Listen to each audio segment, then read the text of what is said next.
Hello everyone, my name is Chifa Shahira. I will be your Master of Ceremony for today. On behalf of the organizer, the Asean-Rok Financial Cooperation Center, I would like to welcome everyone to the 2024 Asean-Rok Financial Cooperation Forum.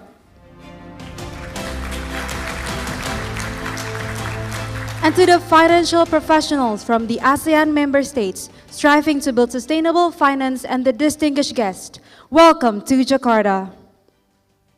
The ASEAN-Rok Financial Cooperation Center was established in April 2022 within the premise of the mission of the ROK to ASEAN, aiming to support the financial development in ASEAN by promoting various collaborative projects. The center serves as a platform to foster cooperation between ASEAN member states and the Republic of Korea in financial-related matters. Over the course of today and tomorrow, this forum is planned to serve as an opportunity for ASEAN and Korea to exchange experiences on their policies tailored for sustainable finance. Now, I would like to invite His Excellency Lee Jang-geun to the stage for his opening remarks. His Excellency is the Ambassador of the Republic of Korea to ASEAN. His Excellency, please come forward to the stage.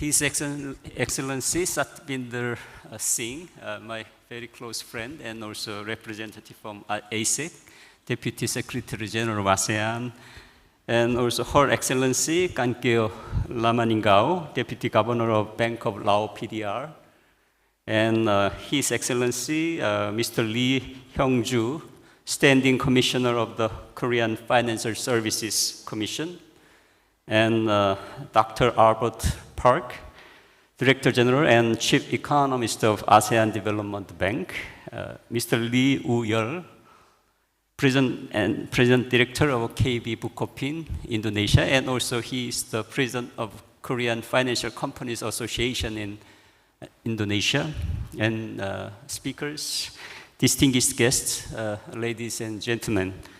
As Ambassador of the Mission of Korea to ASEAN and also as the organizer of this forum, I'd like to welcome you all to this 2024 ASEAN-Korea Financial Cooperation Forum.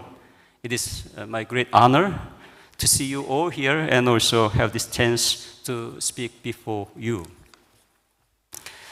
Ladies and gentlemen, the world is going through an unprecedented geopolitical and geo-economical challenges, from the wars in Ukraine and Gaza and consequent humanitarian catastrophe to pandemic, disruption of supply chains, and more than anything else, climate changes and environmental crisis.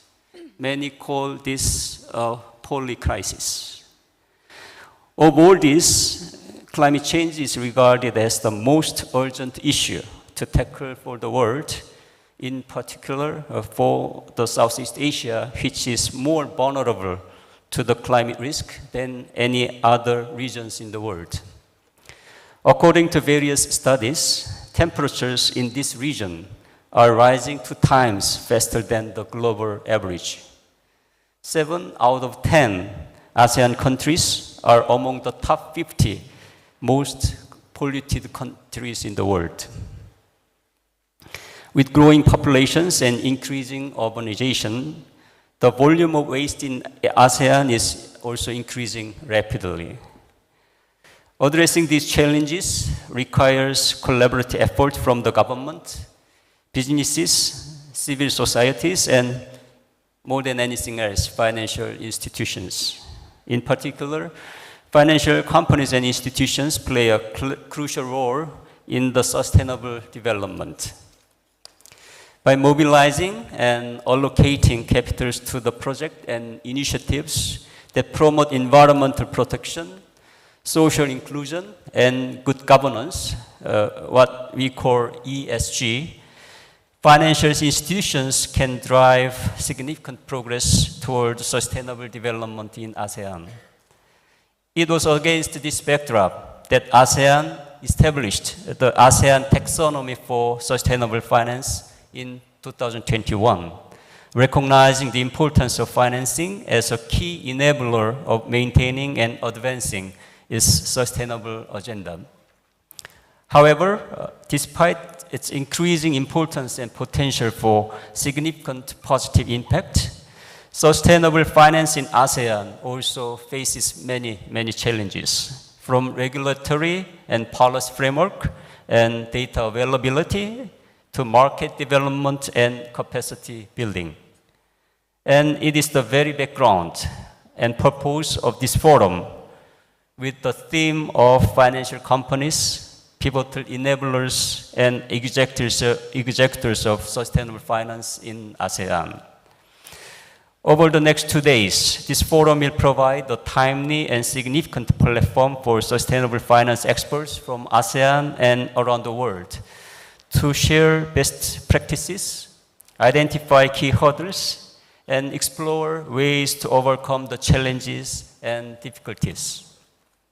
I'm very encouraged to see the very wide range of speakers from all key institutions on this subject: ADB, World Bank, AMRO, GGGI, and many financial companies in ASEAN countries and also in Korea, government authorities and research institutes. So many institutions and experts from them are here with us. I'm sure that we will have a very fruitful and constructive discussion today and tomorrow morning. Ladies and gentlemen, this year marks the 35th anniversary of ASEAN-Korea partnership. Since the establishment of Dialogue Partnership in 1989, the ASEAN-Korea partnership has made a great stride across the entire spectrum of political, economic, as well as social and cultural development.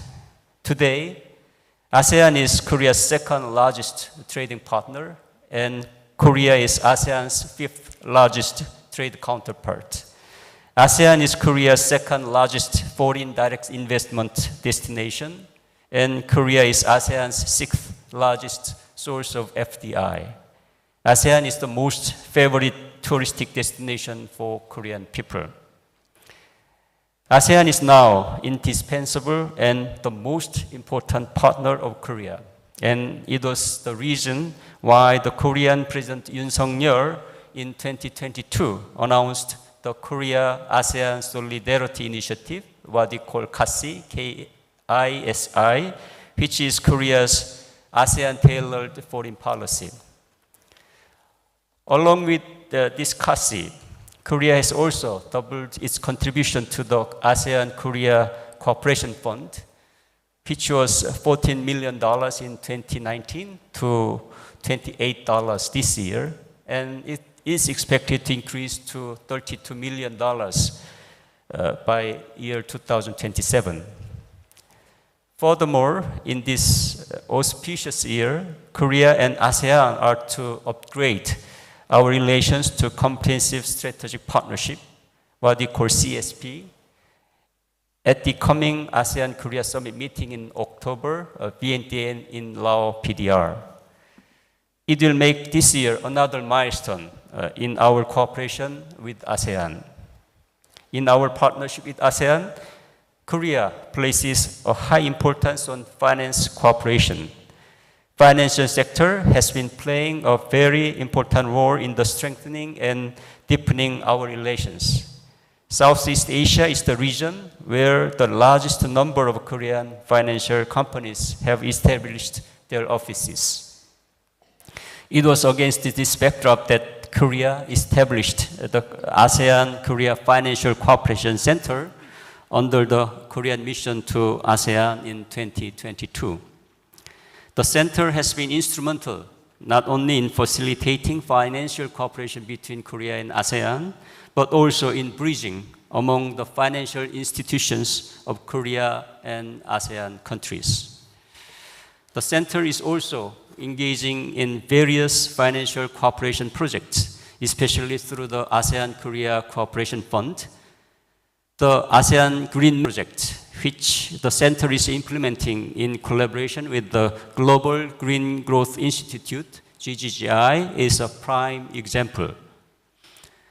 This forum, which the center is inaugurating in the name of Asean-Rok Financial Cooperation Forum, is another avenue that the center is charting for contributing to the development of financial sector in ASEAN countries. We are now planning to make this forum an annual event. I'm confident that this forum will act as a stepping stone for further regional and also global collaboration in the finance sector to achieve sustainable development, especially in the region of ASEAN. I'd like to close my remark by sharing the words of a renowned British economist, John Kay. I quote, "Making a profit is no more the purpose of business than breathing is the purpose of living." It means that businesses are able to achieve sustainable growth and thrive in the market only when they go beyond immediate profits. Businesses can achieve better outcomes by embracing social values, sustainable practices, including environmental stewardship in their mid and long-term strategies.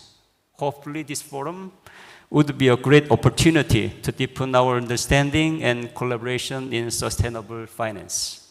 Together, we can navigate challenges, harness opportunities, and forge a resilient, inclusive, and sustainable future, both for ASEAN and Korea and beyond. Thank you very much.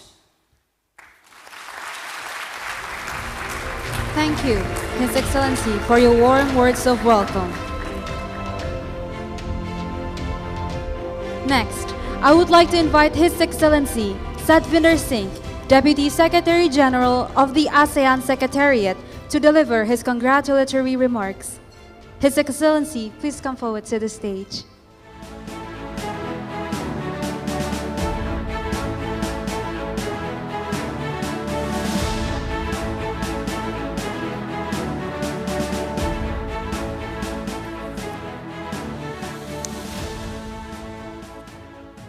Very good afternoon, everyone. Your Excellency, Ambassador Lee, the Ambassador of the Mission of Korea, my dear friend.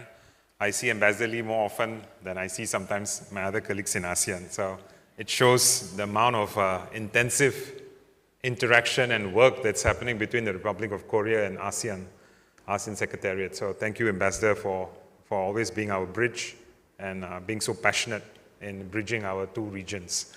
I also like to acknowledge Excellency, the Deputy Governor from Laos here, Her Excellency Lamengao. Laos is our chair for this year.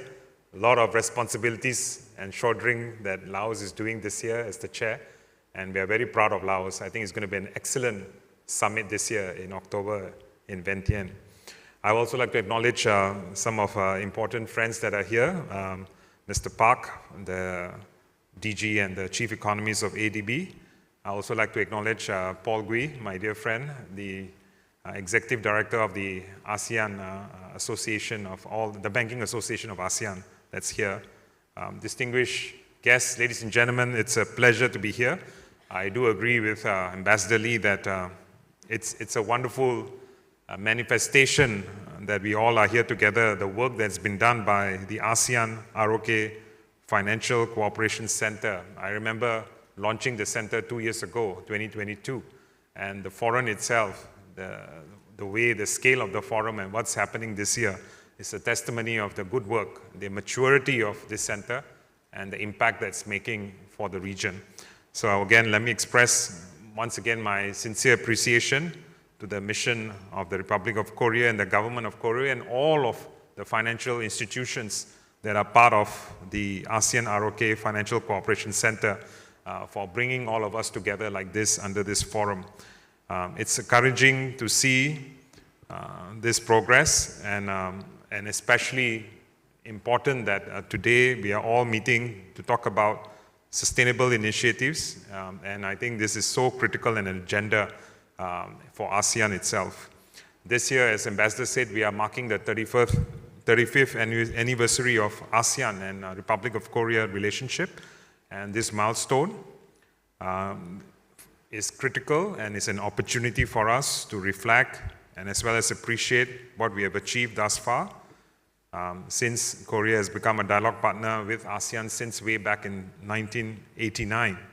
And again, I think this forum itself, it kind of signifies the symbolic importance of what more we need to do together in strengthening our partnership in some of the future work that's going to be rendered on digital transition, and as in here we're going to be talking about a lot more about sustainable finance and sustainability. ASEAN-Korea economic partnership clearly has gone strength to strength. Ambassador was very clear in sharing with you all of the wonderful statistics. Over the past 10 years, Korean investment into ASEAN have risen more than tenfold. It increased from way back in 2012, it stood around 1.1 billion US in terms of FDI. Today it stands around 12.5 billion in 2022, expanding on an average of about 43% each year. Now, much of this investment actually has been in the financial and insurance sector, which accounts for 48%, close to 50% of total Korea FDI in ASEAN in 2022. Now, this unprecedented growth clearly has been facilitated and supported by the ASEAN ROK Free Trade Agreement as well as our ASEAN ROK Investment Agreement. I feel we are at the inflection point. This is just the beginning. The region in ASEAN, we are growing very healthily. I mean, despite the challenges, despite some of the political issues we have even in our region, the region as a whole this year is going to end up with a growth of 4.6% on average. Compare that with the global average, it's roughly around 3.1 to 3.2%. So, and we are going to be growing consistently like this, anywhere between 4.5 to 5 from now till 2030. And today we are the 5th largest economy in the world, and by 2030 we expect as an economic bloc we will become potentially the 4th largest economic bloc in the world. But as we speak now already, as I spoke about FDI, we are already in the last 2 years the largest recipient of FDI in the developing South.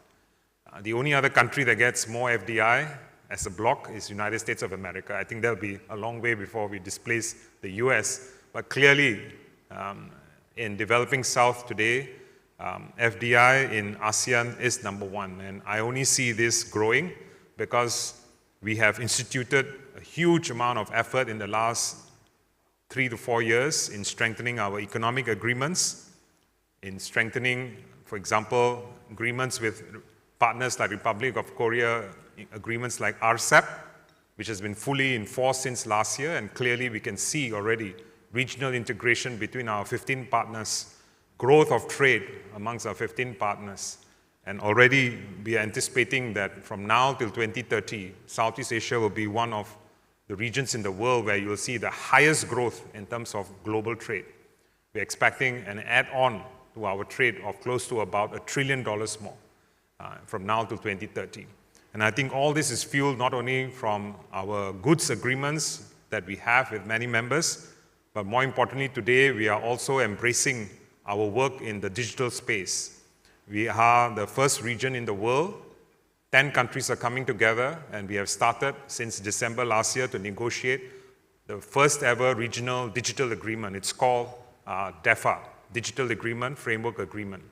Very comprehensive agreement, legally binding, not easy to do, but we are told that if we can get it right, even up to 50-60% of what our ambition is, instead of growing from now till 2030, an estimate of $1 trillion economy for our digital economy, we may be able to expand it twice. And the size of digital economy in ASEAN could be closer to 2 trillion.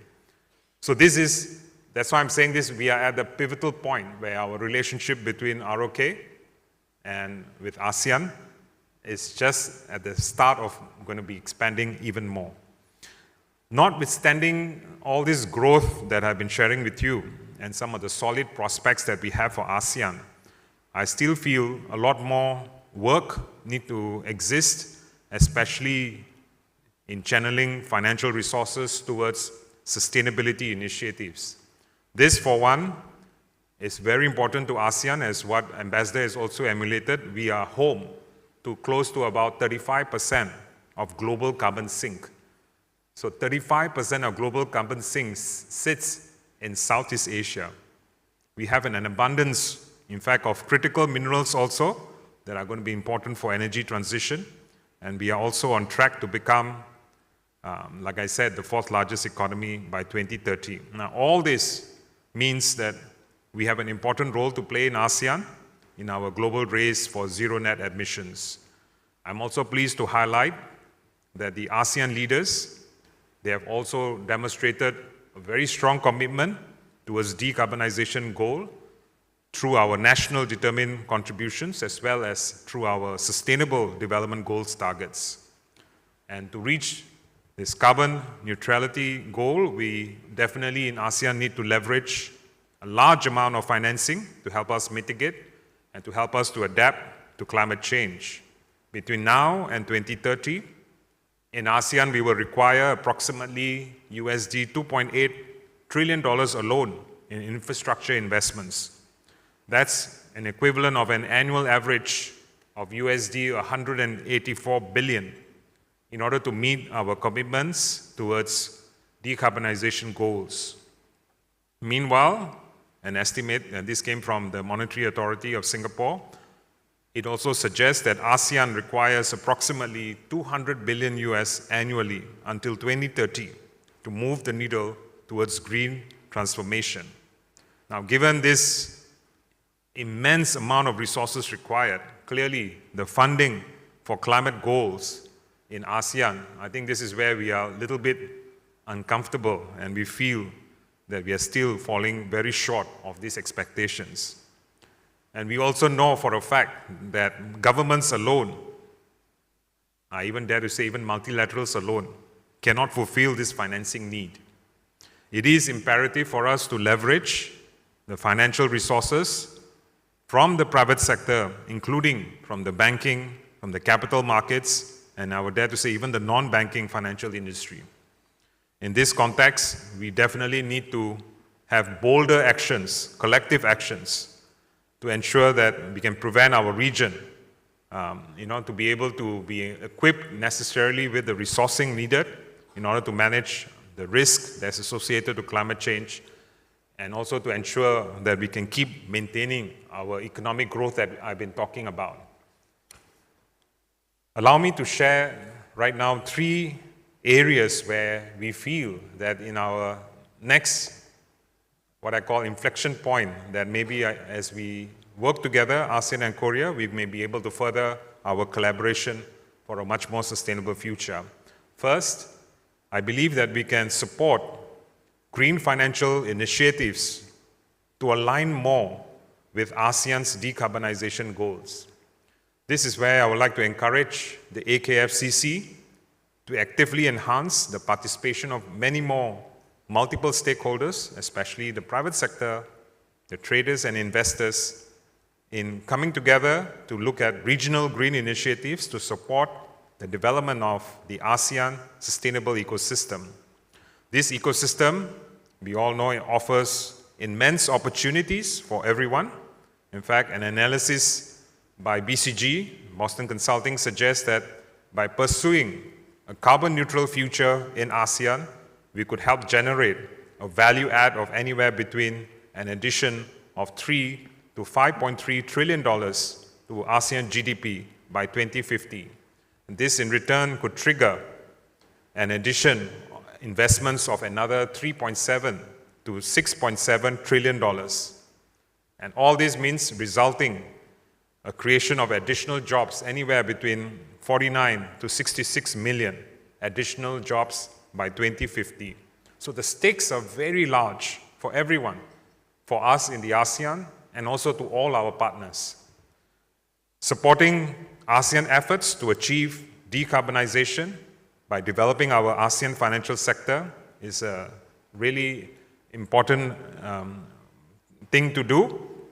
And I think this is where we need to come together to look at finding ways to ensure in an inclusive way, leveraging on financial technologies, finding better quality solutions, helping to build transition finance capacities in the region, helping to build better quality blended finance products out there in the region. I even say that what's missing here is also reinsurance. We need a deeper support for reinsurance, support for green initiatives and funds coming to our region in a much more larger way. So a lot of work is in store for us in the region, and we all can benefit together. Second, I believe we can come together to support the development of coherent regulatory frameworks that can promote interoperability, can promote market-based solutions in order to channel much needed green financing. I think in this space, ASEAN has made great strides in this area. We developed our own ASEAN taxonomy for sustainable finance 2 years ago, and now in its third version, we have the ASEAN Transition Finance Guidance. We are also touching on transition finance. Now in this connection, I believe the KFCC can support ASEAN through the development of good initiatives. And one of the key initiatives that's already started with them is the ASEAN Green Map.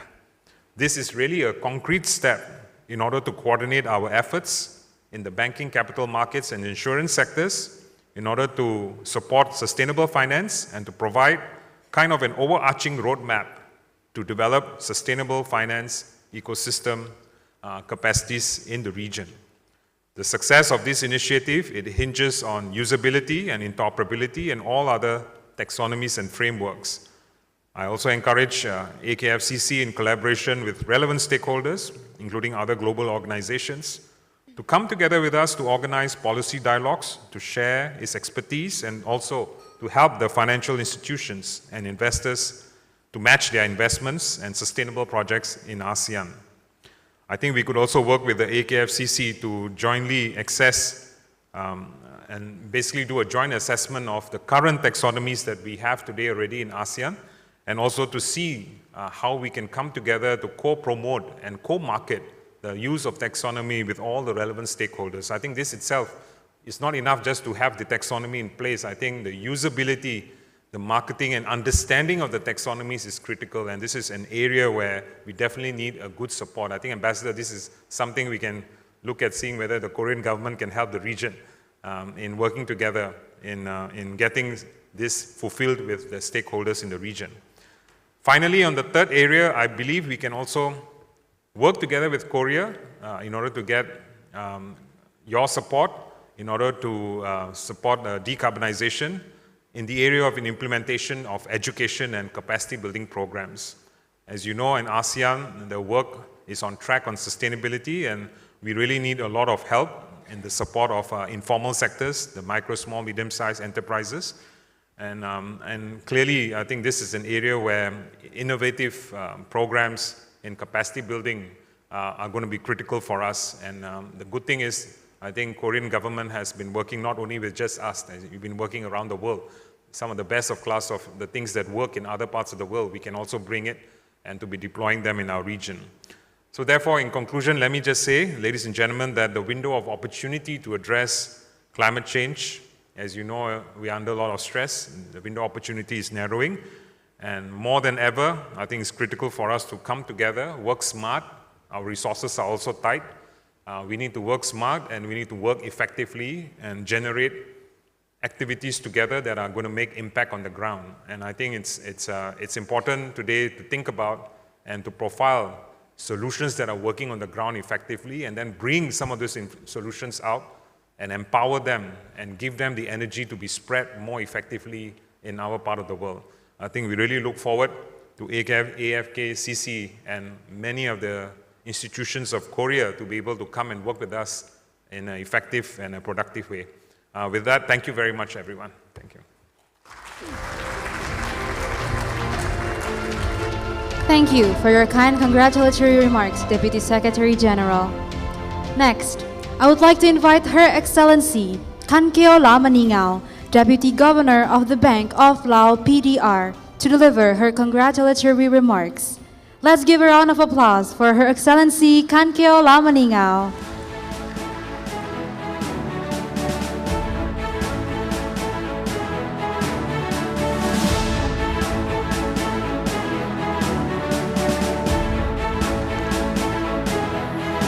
Good afternoon. Selamat sore. Excellency Mr. Chang Lee, Ambassador of the Republic of Korea to ASEAN. Excellency Mr. Sawinder Singh, Deputy Secretary General of ASEAN Secretariat. Mr. Albert Park, Director General and Chief Economist of ASEAN Development Bank. Distinguished speakers, ladies and gentlemen, on behalf of Bank of Laos PDR, I would like to extend my warmest congratulations to the 2024 ASEAN-Korea Financial Cooperation Forum here in this wonderful city, Jakarta, Indonesia.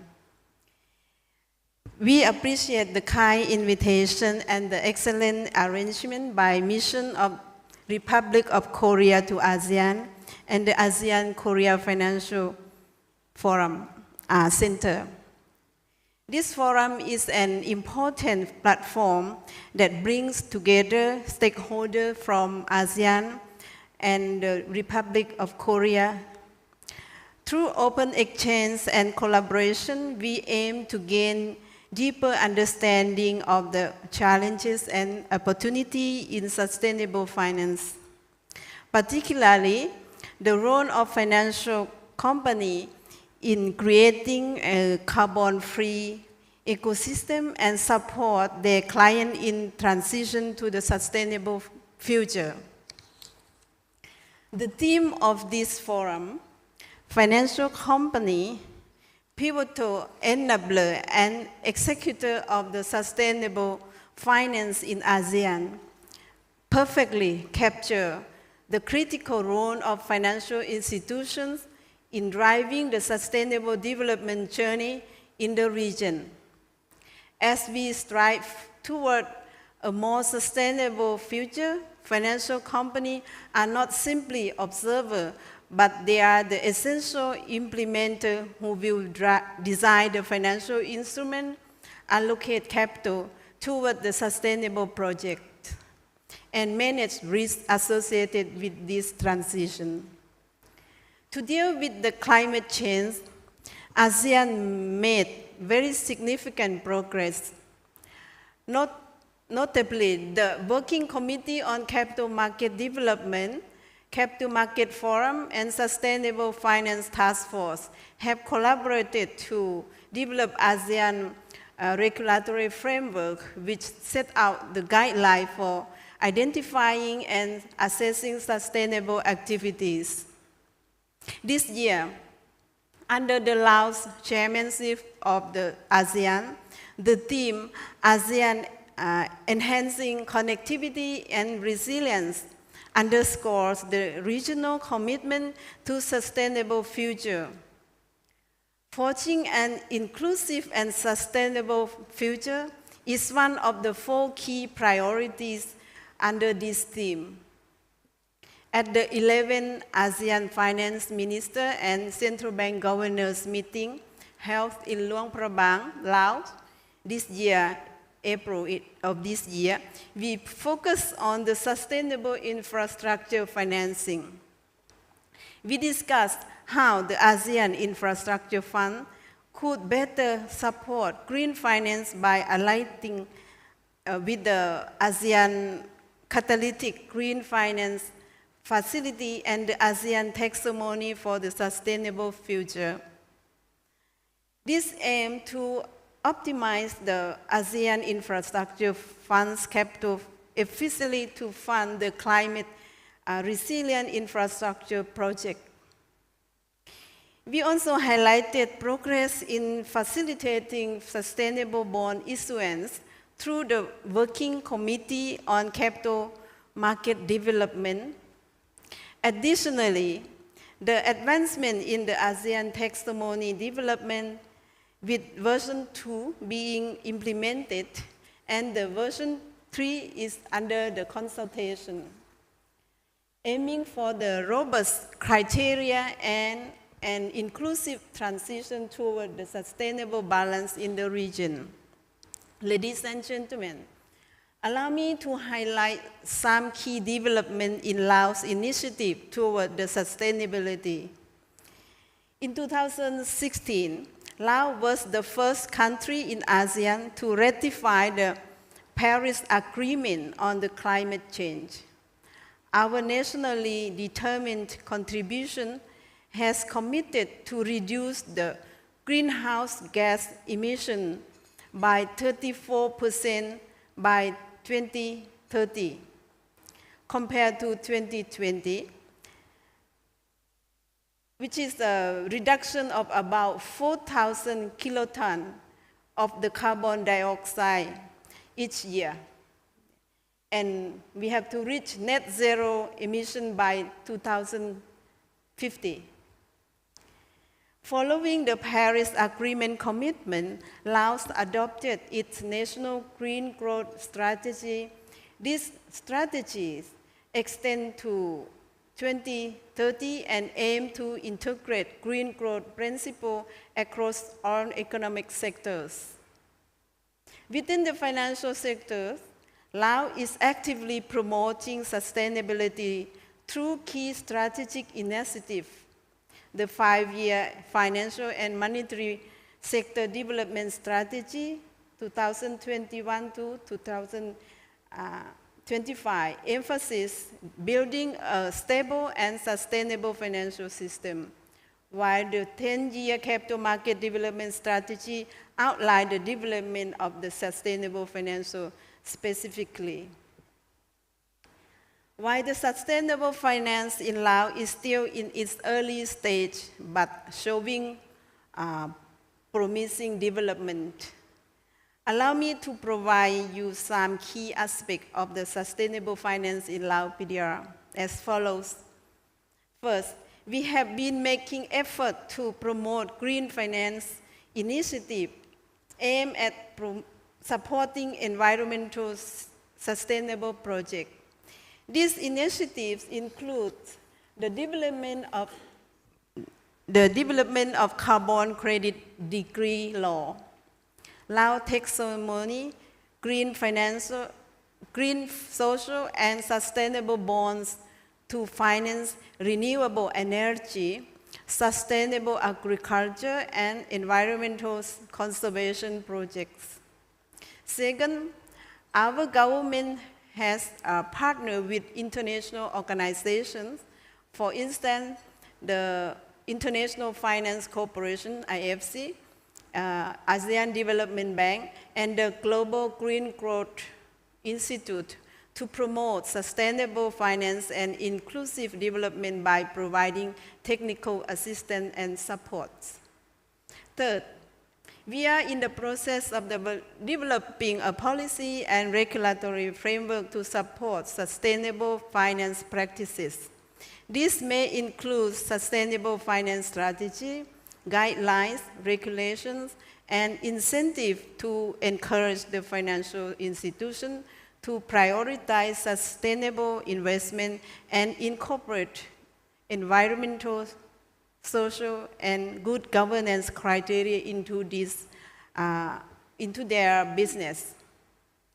Fourth, there is growing recognition among financial institutions in Laos of the importance of the integrated environmental consideration into their lending and investment decisions.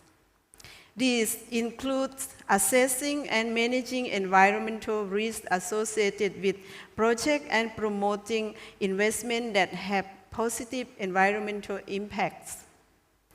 Lastly, the fifth, while the progress has been made, there are still challenges to overcome in advancing sustainable finance in Laos PDR.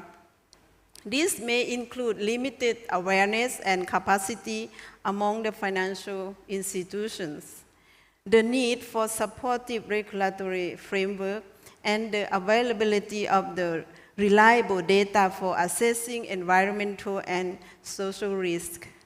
However, there are also opportunities for innovation and collaboration to address these challenges and promote sustainable finance within the country and in the region as a whole. Ladies and gentlemen, based on some aspects that I have just briefed to you as an overview of the sustainable finance development in Laos, this forum could be the perfect place for brainstorming to address challenges and taking the opportunity to maximize the benefit. I am confident that financial companies and other stakeholders here will contribute significantly to developing the green, social, and sustainable bond market in Laos PDR and in ASEAN as a whole by providing liquidity, market making service, trading platform, auditing, regulatory framework, and so on. By facilitating secondary market transactions, the financial company will empower investment to participate in the climate change initiatives. In my conclusion, I do believe that this forum will provide a remarkable opportunity for fruitful collaboration by working together, financial institutions and relevant entities from ASEAN and the Republic of Korea can become the driving force, the true enabler and executors behind a more sustainable future for our region. Through knowledge sharing, strategic partnership, and innovative solutions, we can collectively ensure a sustainable, successful ASEAN financial cooperation, especially the sustainable finance. Finally, I would like to extend once again my sincere gratitude to organizers for bringing us here together to this meaningful discussion, and I wish you all a productive and enriching forum. Thank you very much. Terima kasih banyak. Thank you for your inspiring congratulatory remarks, Deputy Governor.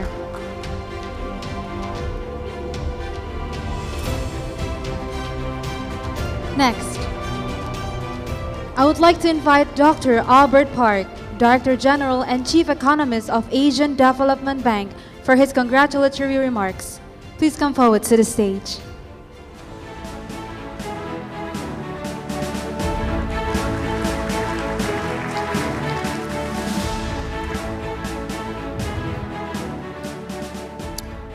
Good morning, Excellencies, distinguished guests, fellow speakers, and ASEAN colleagues. It's really a great honor for me to speak at the 2024 ASEAN Republic of Korea Financial Cooperation Forum. I'd like to express my sincere appreciation to our hosts, the government of the Republic of Korea, and the ASEAN Secretariat for inviting me to this important event. As you may know, ADB has been a strong promoter of regional cooperation. Supporting economic development in Asia and the Pacific through regional cooperation and integration is part of ADB's charter, which has been central to ADB's work since its founding in 1966, which so happens to be the same year that I was born. We support stronger financial cooperation at the regional level as well as bilateral levels. In the context of regional cooperation, I would like to highlight the uniqueness of ASEAN Plus 3. Among ASEAN Plus 3 economies, the share of intra-regional trade accounts for more than 50% of total trade. This high level of trade integration is larger than NAFTA and second to the EU. Flexible but cohesive arrangements and strong economic ties have created a sense of common economic interests, which has forged a regional identity. In terms of financial integration, it is worth highlighting the Asian Bond Markets Initiative, which was initiated by ASEAN Plus 3 and for which ADB serves as the secretariat. Thanks to the great efforts of member economies under ABMI, the size of local currency bond markets of ASEAN plus the People's Republic of China and Republic of Korea has grown over 20 times since the early 2000s. The total value of local currency bonds outstanding in the region now exceeds that of euro-denominated euro area bonds and has become closer in size to the US Treasury bond market. The region has demonstrated that collective efforts based on mutual learning, experience sharing, and joint action can make achievements possible that many initially thought were unattainable. As we all know, further development of sustainable finance poses great challenges. We know that developing Asia is more vulnerable to natural disasters caused by climate change than any other region in the world. And at the same time, Asia also is a high emitter, accounting for nearly half of global greenhouse gas emissions. And this share continues to grow because the region is growing faster than other regions of the world, which demands ever more energy. And it is specializing in manufacturing, which is an energy-intensive activity. This is why climate finance and transition finance are critically important for Asia. To meet its NDC targets, it is estimated that Asia and the Pacific will need about $2 trillion per year in investments from 2022 to 2030, much more than the about $1.3 trillion mobilized in 2021 and 22. To give you a sense of how much that is, consider that ADB, which itself has been very ambitious, has committed $100 billion in climate financing over the period 2019 to 2030, which obviously is just a drop in the bucket compared to what is needed. Indeed, climate financing needs cannot be met without mobilizing significant amounts of private finance. In 2021-22, the private sector provided nearly half of global climate finance, but only 40% in South Asia, East Asia, and the Pacific. This needs to be much higher. One way to attract more private finance provided by financial institutions is to make climate-friendly investments more profitable and attractive. Governments, with the support of international finance institutions like the ADB, can do this in a number of ways. They can increase the returns to emissions-reducing projects by implementing carbon pricing or providing tax incentives or targeted subsidies. They can reduce the riskiness of projects by designing clear and consistent climate policies that reduce policy uncertainty, and by providing guarantees or supporting insurance arrangements to reduce investment risks. They can also support the development of sustainable finance by developing uniform, internationally harmonized disclosure requirements for financial institutions as well as enterprises, and support capacity building efforts to help entities meet these requirements with integrity and accuracy. But as will be explained in more detail by my ADB colleague, Mr. Yamadera, in his presentation, implementing all of these measures is not easy. This is why we need to work together to build capacity and share experience. Just as with ABMI, although the difficulties of the task may sometimes appear to be daunting, I believe that joint efforts and regional collective action can enable ASEAN Plus 3 to overcome these challenges and realize the goal that we all share of realizing sustainable and inclusive development. Let me conclude by recognizing the important role played by the Republic of Korea as this year's co-chair of ASEAN Plus 3, together with Lao People's Democratic Republic. I'm confident that the co-chairpersonship of these two countries will enable us to reach another, even more ambitious stage of regional financial cooperation. Thank you very much.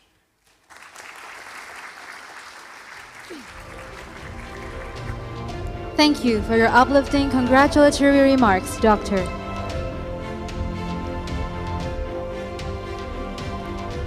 Ladies and gentlemen, before we begin the session, we would like to take a group photo. The group photo session is taken into 2 groups. First, I would like to invite 7 VIPs to the stage. His Excellency Lee Jang-geun, Ambassador of the Republic of Korea to ASEAN. His Excellency Sadvinder Singh, Deputy Secretary General, ASEAN Secretariat. Her Excellency Kankeo Lamaningaw, Deputy Governor of the Bank of Lao PDR. His Excellency Lee Hyung-ju, Standing Commissioner of the ROK Financial Services Commission. Dr. Albert Park, Director General and Chief Economist of Asian Development Bank. Mr. Lee Woo-yeol, President Director of KB Bank. Mr. Yoon Byung-won, the head of ASEAN-ROK Financial Cooperation Center. On the count of 3. 3, 2, 1, smile. Let's take one more picture. 3, 2, 1, smile. All right.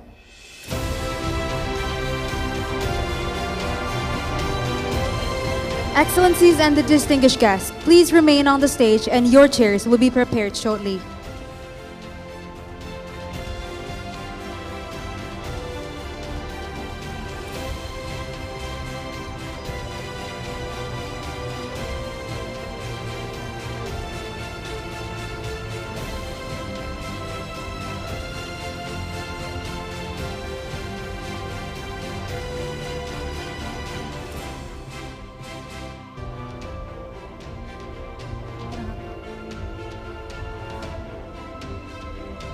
You may now take your seats.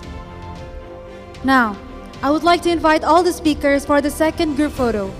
Presenters, moderators, and panelists, please come forward to the stage and stand behind the seats.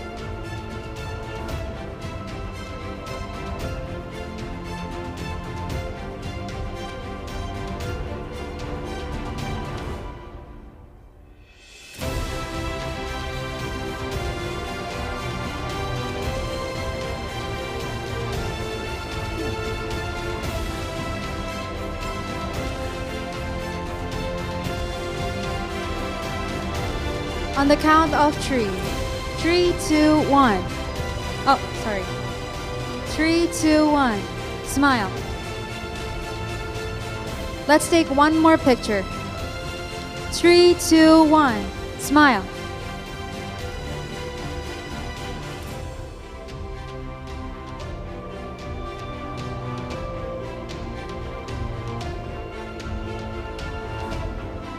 All right. Thank you so much for these wonderful pictures. You may return to your seats.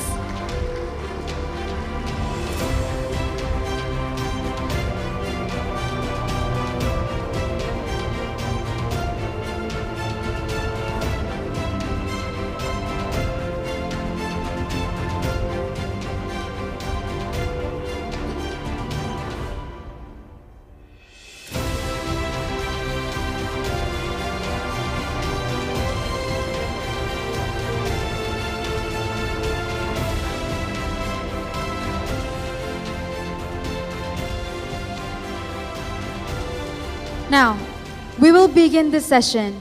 During this session, we will discuss and exchange views about the trends with financial company strategic readiness.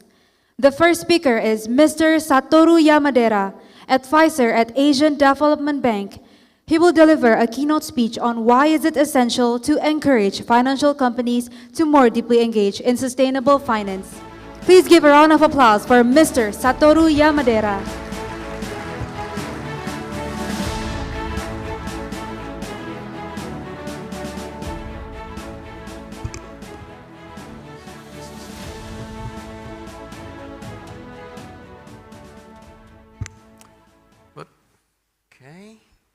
Thank you. Well, thank you so much. Good afternoon, everyone. Before starting my presentation, I'd like to express my sincere appreciation to the government of the Republic of Korea, His Excellency, Ambassador Lee, and also ASEAN colleagues for giving me this opportunity to share my thoughts on the sustainable finance development. As our chief economist mentioned, ADB is the secretariat of Asian Bond Markets Initiative, and I'm sort of in charge of ABMI. So allow me to share the activities and also the challenges we are facing under this ABMI. So first, I'd like to explain the current state of the particularly sustainable bond market development, and also the challenges and how we are trying to do under ABMI. So the current state of sustainable finance in ASEAN Plus 3. If you look at the left-hand side bar chart, this is the growth of a global sustainable bond. And remarkably, ASEAN Plus 3 sustainable bond has grown for more than 4 times in the last 4 years. It's a rapid growth. And actually, ASEAN Plus 3 sustainable bond is second to Europe, actually bigger than North America. So it is quite remarkable that those rapid change is happening under the ASEAN Plus 3. But also, I would like to highlight these developments may have some different characteristics. For example, if you look at the right-hand side bar chart, Korea is the leader of social bond issuance. And China is actually a large sort of a green bond issuer. And actually, ASEAN is a bit of the mix. But in terms of the growth rate, ASEAN is really catching up the Plus 3. Also, another important characteristic is ASEAN countries' sustainable bond market is very much led by the public sector. Like Indonesia government issued the Green Sukuk. This is the first country to issue the Green Sukuk. And also, early this year, we supported the issuance of social sukuk in Indonesia. So the public sector is leading the market development, while the Plus 3 countries' sustainable bond market is mostly led by the private sector. Another important fact, if you look at the right-hand side bar chart, and particularly if you look at the ASEAN part, which is the left-hand side of the bar chart, well, the difference between blue and orange bar is foreign investors. Normally, for sustainable bond market, European investors play significant role.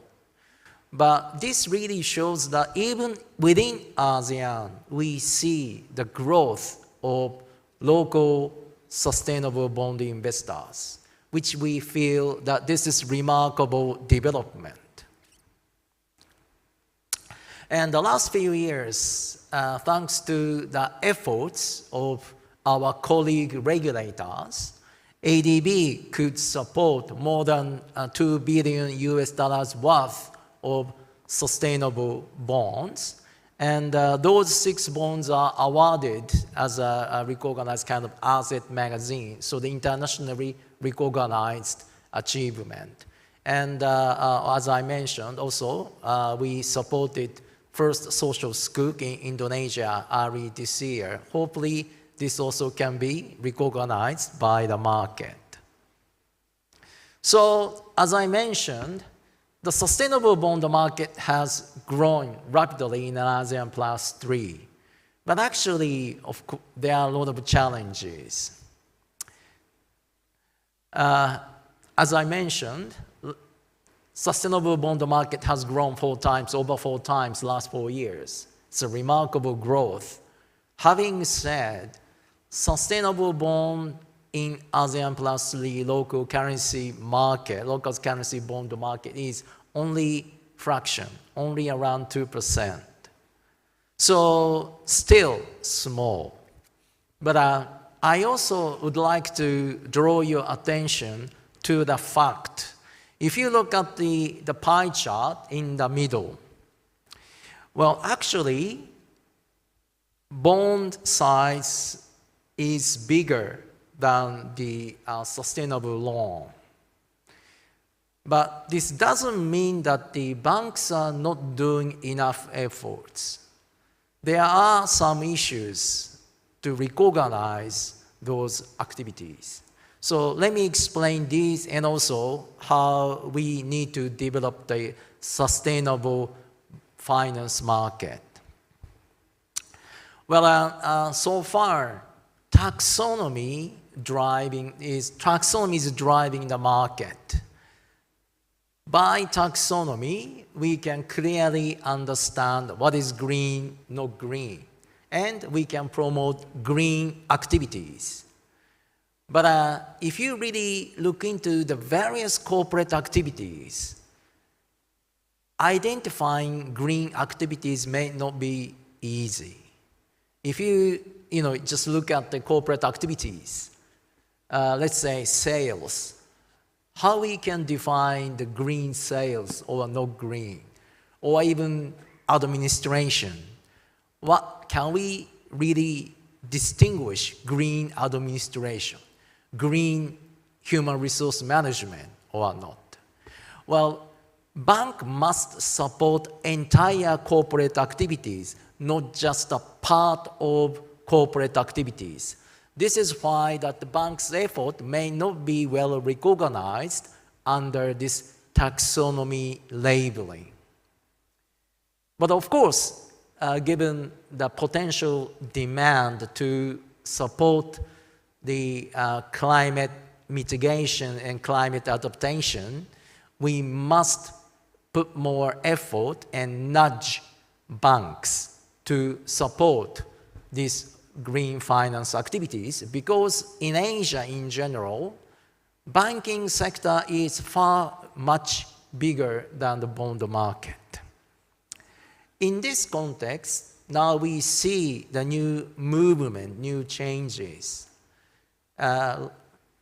Last year, ISSB, International Sustainable Standard Board, released the new guidelines. So in a few years' time, we hope to see the corporates will disclose their commitment for greening. Often, probably, you heard about the scope 1, 2, 3. And the disclosure of scope 3 part may create significant impact. Well, banks are asked to publish their financed emission, and of course, they may need to reduce those sort of CO2 emission through their corporate activities. Financial institutions are asked to calculate sort of the impact of their investment and loans. Inevitably, this will create impact.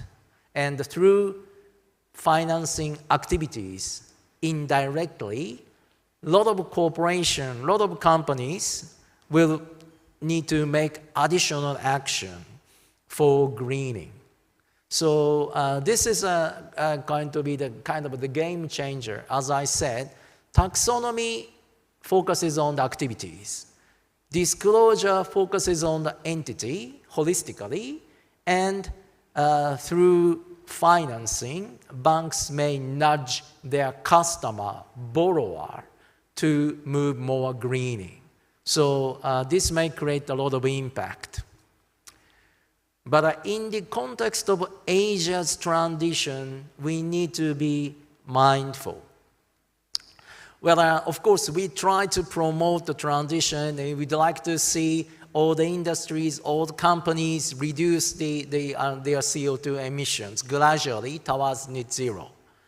But if we want to support the transition of particularly high-emitting industries, they need to make investment, which means in the short run, financial institutions which support those high-emitting industries, their CO2 sort of a finance the emission inevitably increase in short run. So we need to make sure that the financial institutions can comfortably extend the loan to those high-emitting industry to support the transition. Otherwise, unfortunately, this disclosure may create unwanted negative side effect. So we need to be mindful those potential impact.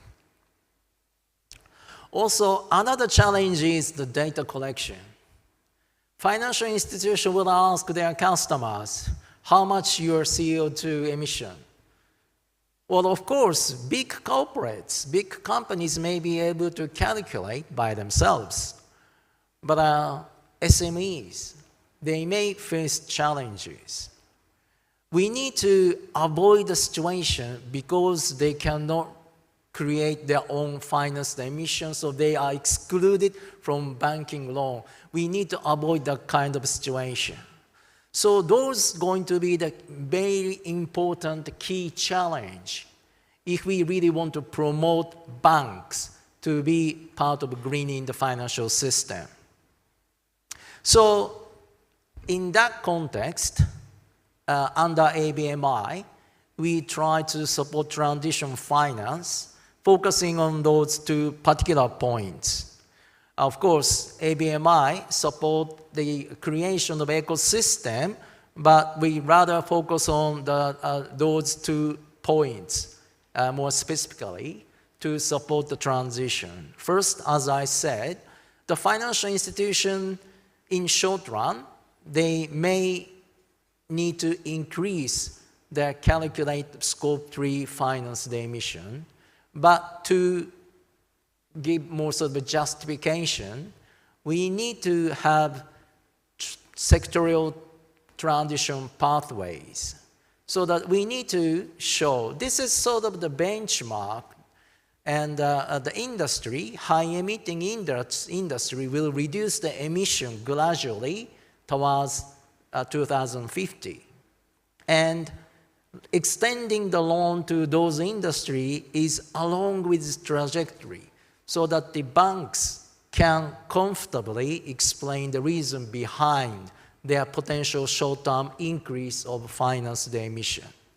To do so, we need to have some sort of a common understanding, and desirably, we should have some sort of regional recognition, regional common understanding, how the industries, let's say auto industry, machinery, semiconductors, how they can reduce the emissions towards net zero. And we hope to establish the regional common recognition, and together with our financial sector regulatory colleagues, we already starting the discussion. Another effort is supporting the SMEs. We would like to make sure that they can easily calculate their emission. Well, this may sound easy because often people say scope 1 and 2, direct emission, indirect emission is rather easier comparing to scope 3. But I always say devils are always in detail.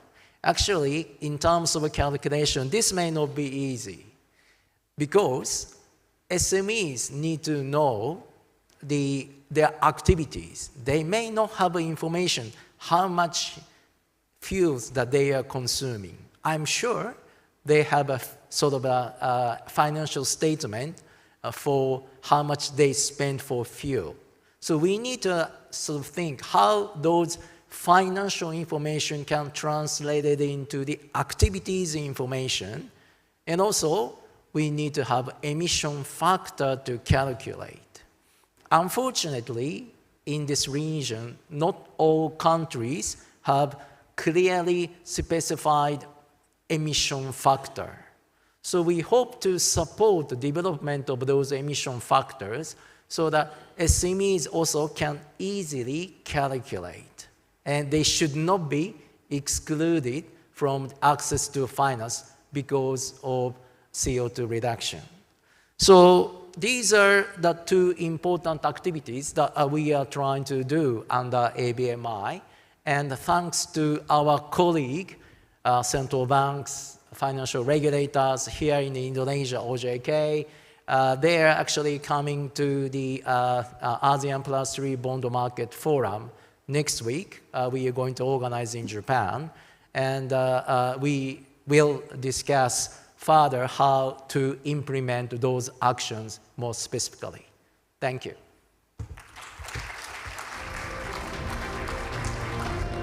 Thank you, Mr. Satoru Yamadera, for your insightful keynote speech.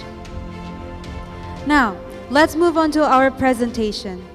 The first presenter is Dr. Choi Soon-young, Senior Research Fellow at Korea Capital Market Institute. He will be presenting on the footprints of ASEAN towards sustainable finance. Let's welcome Dr. Choi Soon-young.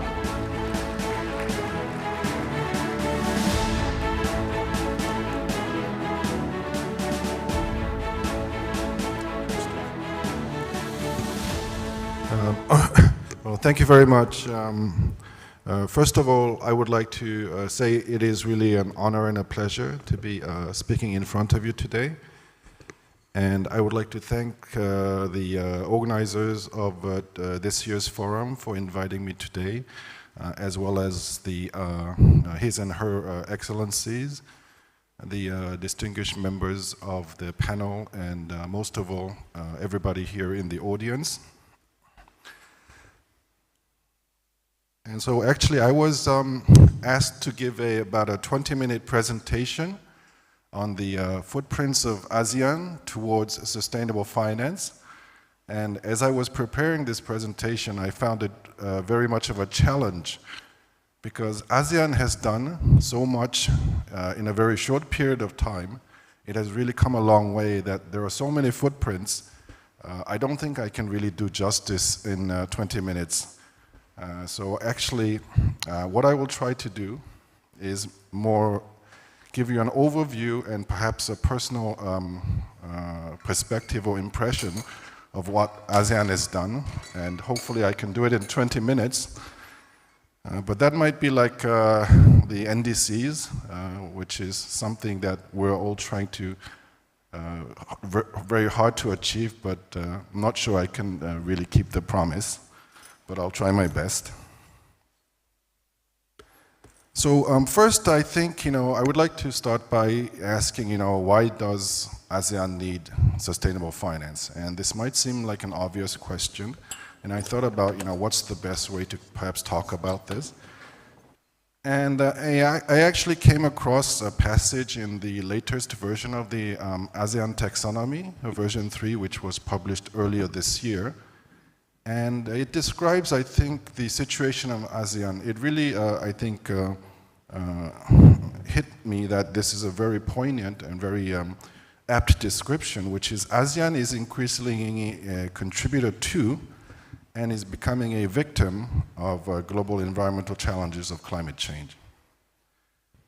And I think, the part that really hit me is that ASEAN is a victim of climate change. And I think that ASEAN is a victim in two senses.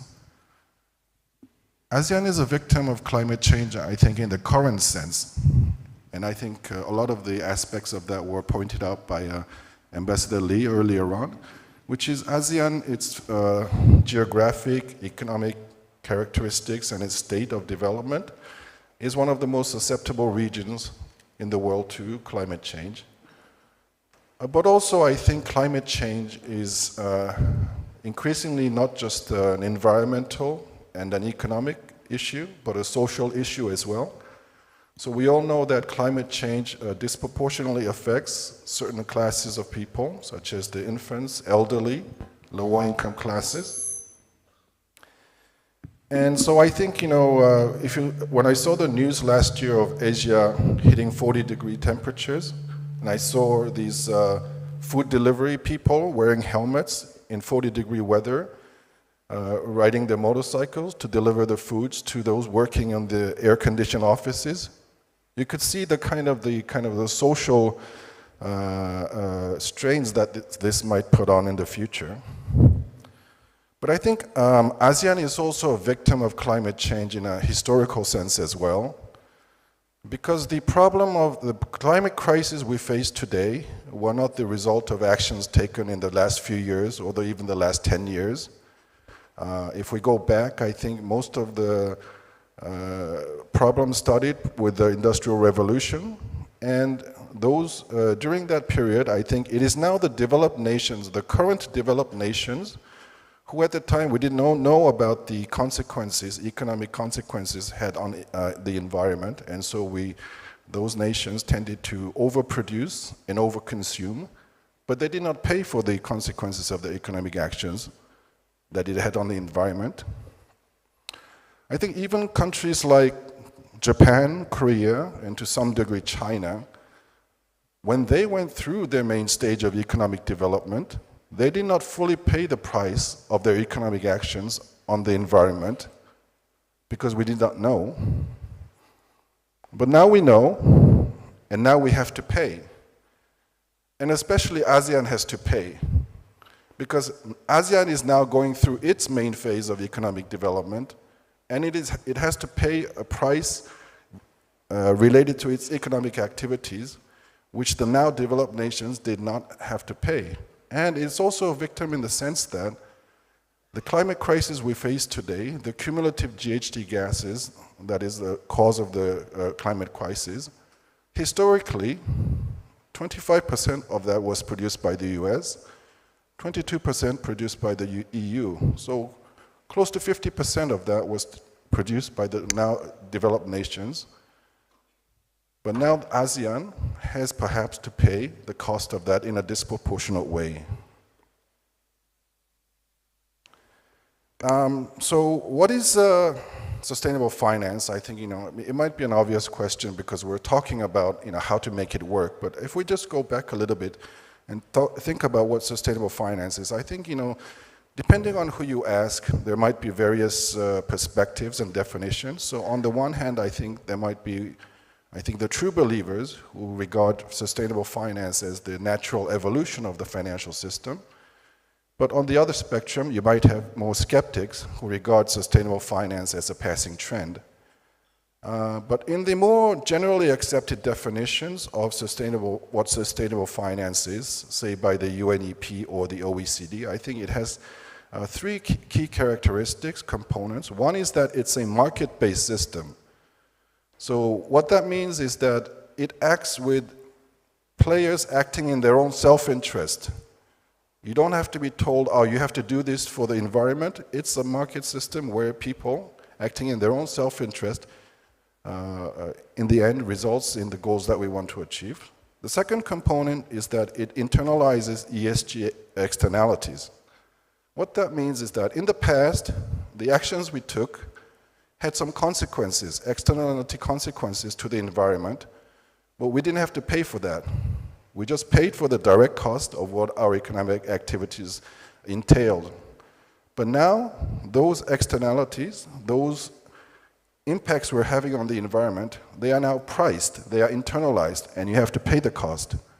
And the third component is that all of this works through the invisible hand to achieve our agreed upon global sustainability goals. And here I think is a big leap of faith, because when we say agreed upon sustainability goals, I think the same type of situation, really, how you value that economic activity can be quite different depending on who you are and where you stand. So for example, a factory that is producing a lot of GHG gases in producing a product, a consumer in a developed market might really value the reduction of GHG gases quite a lot, so they want to impose a lot of cost to that activity. But for those people who are maybe working in that factory, who need that work to make a living, to support their family, for their livelihood, I think they would place a different price and a different priority on the amount of GHG gases that are produced. So I think the ideal of sustainable finance is that all of this, differences in preferences and values, work through the market so that we get the most effective outcome. So sustainable finance, I think, is an ideal which we are trying to create into a reality currently. So what do we need to do to create a sustainable finance system? Well, I think we're not trying to reinvent the wheel. Sustainable finance is not reinventing the wheel. It's actually adding better functionality to the existing wheel. So sustainable finance is not a separate, independent system, a financial system. We're actually renovating the existing financial system. We're adding new plumbing, we're adding new pillars, we're adding new functions. So it used to be that, when you went to the Bloomberg terminal, you turned the faucet, you got financial data and accounting data, but now we're trying to add in a pipeline where when you turn on the faucet, you're getting ESG data as well. And you're using that ESG data to evaluate, to credit rate, to price companies' economic activities. We're also setting up new protocols and standards. And we're using all of this to also create new financial products and services. And this is going to take time because, as you know, the financial system we have today was not built in a day. It's been built over hundreds of years. And although we're working very hard and very fast with a sense of urgency, I think building up the so-called infrastructure of sustainable finance is going to take a certain amount of time. And what is the role of financial services? It's critical. I'm not going to touch on the details here because I think much more insightful and informative discussions will be followed in the panel sessions and also the presentations tomorrow. But essentially the financial services sector is the kind of the intermediator and the matchmaker between the demand and the supply. So they are critical, obviously. Next I will talk about how has ASEAN done in terms of developing a sustainable finance market? And before talking about that, I think I would like to point out the unique kind of challenges that ASEAN faces as it relates to establishing a sustainable finance market. And it's what I would describe as the Goldilocks problem. So, as you may know, Goldilocks is a children's fairy tale where Goldilocks, the little girl, goes to a house of the three bears and she tries to find the porridge that is not too hot, not too cold, but just right. And so I think ASEAN also has this challenge of trying to balance standards and frameworks that align with global standards in order to be able to attract especially international capital, but at the same time balancing the reality of the region as a whole, but also the diversity within its member states. So it has to find the solution in terms of frameworks and standards that's not too strict, but that is also not too loose, and the just right medium. And I think it has done really an excellent job, I would say, so far. I think ASEAN has taken a lot of assistance from global international institutions. It has also taken best practices and benchmarks of developed market practices. But I think now the way ASEAN has developed its own standards, not just the outcome, but the process by which it has done so, I think ASEAN can serve now as a standard and a benchmark and a best practice for other regions who are looking to develop their own kind of a sustainable finance market, because it has really acted with a sense of urgency, but at the same time taken time to really communicate with the key stakeholders, get their feedback, and incorporate those aspects into its frameworks and standards. So ASEAN has developed the infrastructure for sustainable finance, both at the regional level and also member states have also established, I think already discussed some of the main kind of initiatives and actions. But I would say there's so many of them, I can't really go through them all, but my impression, first of all, the initiatives and standards at the ASEAN level, let me look at two, which is one is the GSS bond standards, and the second is the taxonomy. So the GSS bond standards were developed based on the global standard, which is the International Capital Market Association, or ICMA's green bond principles, for example. And the ICMA green bond principles have four key elements which they must adhere to in order to kind of be recognized as an acceptable standard, either a regional standard or a country standard. Well, ASEAN has taken those four key elements, but they have added additional more stringent requirements or recommendations. And they have done this because they realize that in order to attract international investors, given the state, I think, of ASEAN member states' level of financial markets, especially capital markets, and its corporations, that in order to have the level of transparency and the trust that international investors require, they need to have perhaps a higher standard of bond issuance, which they have done so in developing their standards. On the other hand, if you look at the ASEAN taxonomy, it has the kind of the much more flexibility and reflects the reality of the region.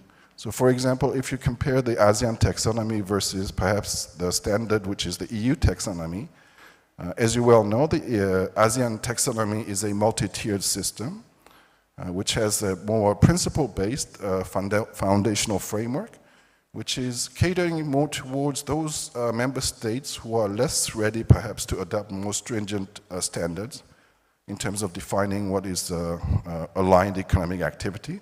But they also have the plus standard, which is more aligned with global kind of standards, stricter limits on what qualifies as economic activities that align with, say, the Paris Agreement. And it also, in classifying kind of the activities, it classifies them into green, amber, and red, the traffic light system. And that, I think, also reflects, I think, the creativity and the reality of incorporating reality of the ASEAN region, because the green are more aligned with, what we consider to be aligned economic activities. Red activities are those, that are prohibited. But the interesting part is the amber activities, which are the ones that are more transition-suited, reflecting the reality of many of the member states currently. But I think another clever part of the taxonomy is that these amber activities will eventually be phased out. So it's a kind of a dynamic and future-proof type of a way of structuring the taxonomy. So I think those two aspects show really, that ASEAN as a whole, the Secretariat, the ACMF, the Taxonomy Board, have really, I think, put in a lot of thought and effort into balancing a challenging task of aligning with global standards and at the same time allowing for reality of member states to be able to actually utilize these types of frameworks and standards. And at the member state levels, I think there's been a lot of activities as well, but obviously there's a lot of variations because of the different levels of development and situations of member states. But a couple of, I think, interesting points at the member state levels is the 6 of the major exchanges, I believe, have implemented the disclosure requirements and recommendation. So I think that's going to be very important. Because as you know, that disclosure is the basic, it's the fuel that drives the engine of sustainable finance. It's the rice, I think. I would compare it to rice, which is the basis of making most of the meals in Asia. And without disclosure, you really can't do anything. Another thing is that some of the member states have started to issue sovereign sustainable bonds, and that's a very important thing because for the market to start to act as a catalyst, because the markets really haven't taken off so far. So it is hoped that the sovereign GSS bonds will provide a benchmark, provide liquidity, and to kind of kickstart the market. So what I've talked about so far, I think, is kind of half the story. I've talked about essentially what are the necessary conditions to establish sustainable finance, but those are not sufficient conditions. So half the story is about the infrastructure, which is the standards, frameworks, initiatives, and that has been, ASEAN has done an excellent job. The other half is, those standards and frameworks are not the goals and ends in itself. Actually, they are the necessary components to actually creating a functioning market in sustainable finance. And in that second part of the story, I think one would say it's a case of glass half full or half empty, or actually it's half full and half empty. So the glass half full, the positive side, I think is that, I think already was mentioned, the speed at which ASEAN's sustainable finance market has been growing. For example, the bond issuance and the loans, that market has grown over 15 times in a very short period of time. And so I think we are quite hopeful that this kind of growth will continue to be maintained. The glass half empty part is, I think, the level of sustainable finance. And I think there is a major issue because there is a gap. There's a gap between what ASEAN needs and what ASEAN is getting. And there's a gap between what ASEAN could get and what ASEAN is getting. Because if you look at the companies in ASEAN, if you look at the economic size of ASEAN, the potential there is for much larger sustainable finance market than is currently. And so the biggest challenge I think going forward is how are we going to now get this market infrastructure for sustainable finance that ASEAN has done such an excellent job of establishing. How are we going to get this translated into actual market working, market development, and market growth? And I will just conclude my presentation by saying that these are challenges I think is not specific to ASEAN, but ASEAN has also a set of additional challenges just because of the unique aspect, as I mentioned, of the region's current state of economic and social development, but also the diversity within ASEAN itself. But I think I am quite optimistic that ASEAN will really develop, not just, as I mentioned, I believe it was mentioned that ASEAN will be the fourth largest economic region globally, and also its share of the world GDP will grow. And I think ASEAN's sustainable finance market will also grow proportionately because mostly, I think, because of the kind of the cooperative spirit and also the innovative and hardworking nature of the ASEAN member states, but also its people as well. So I'm very optimistic. ASEAN has a very, very bright future in terms of sustainable finance. Well, thank you very much, and that ends my presentation. Thank you for your valuable insights, Dr. Choi Soon-young. Now, let's move on to our second speaker, Dr. Achala Abesinghe, Director of Asia at the Global Green Growth Institute, who will be discussing the ASEAN Green Map, a milestone for a greener ASEAN. Let's welcome Dr. Achala Abesinghe.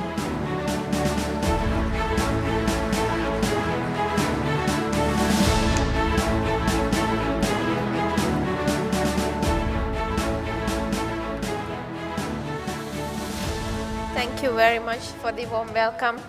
Excellencies, ladies and gentlemen, all protocols observed, thank you so much for the invitation to be here today. My name is Achala Abesinghe. I'm the Director and Head of Programs for Asia at the Global Green Growth Institute. I think many of you heard during the welcome remarks and congratulatory remarks and keynote speeches about the ASEAN Green Map. There is quite a lot of expectations on this work that we are doing. And I'm also pleased to go after Dr. Soon-young, who talked about the challenges that the ASEAN is facing, in terms of financing green and greening finance in ASEAN. Before I start, I want to say a few words about the Global Green Growth Institute, GGGI. Many of you may have heard about us, but perhaps may not know what we do. We are an intergovernmental organization headquartered in South Korea, in Seoul, and led by His Excellency Ban Ki-moon, who is the former Secretary General of the United Nations, and he is very, very passionate about green growth in the world, particularly in developing countries. So our vision is to support our member countries to transition into greener economies in a sustainable and socially inclusive and climate resilient way.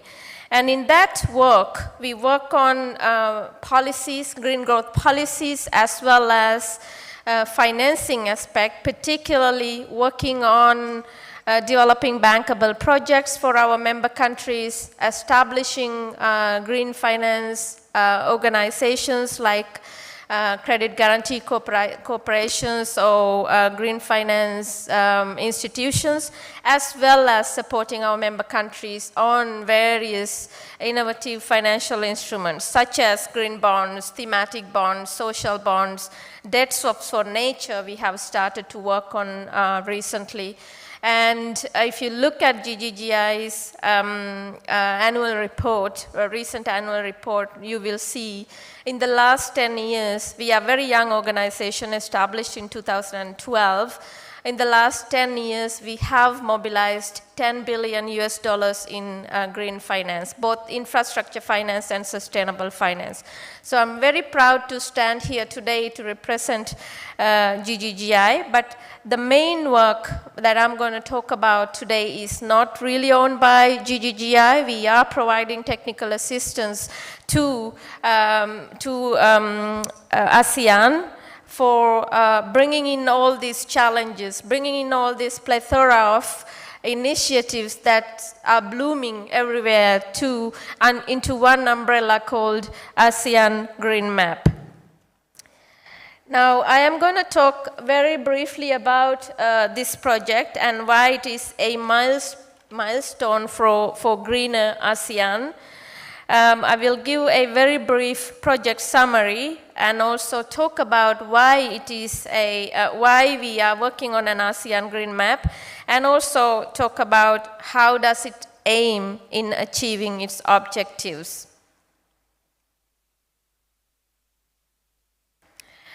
So how did this ASEAN Green Map came about?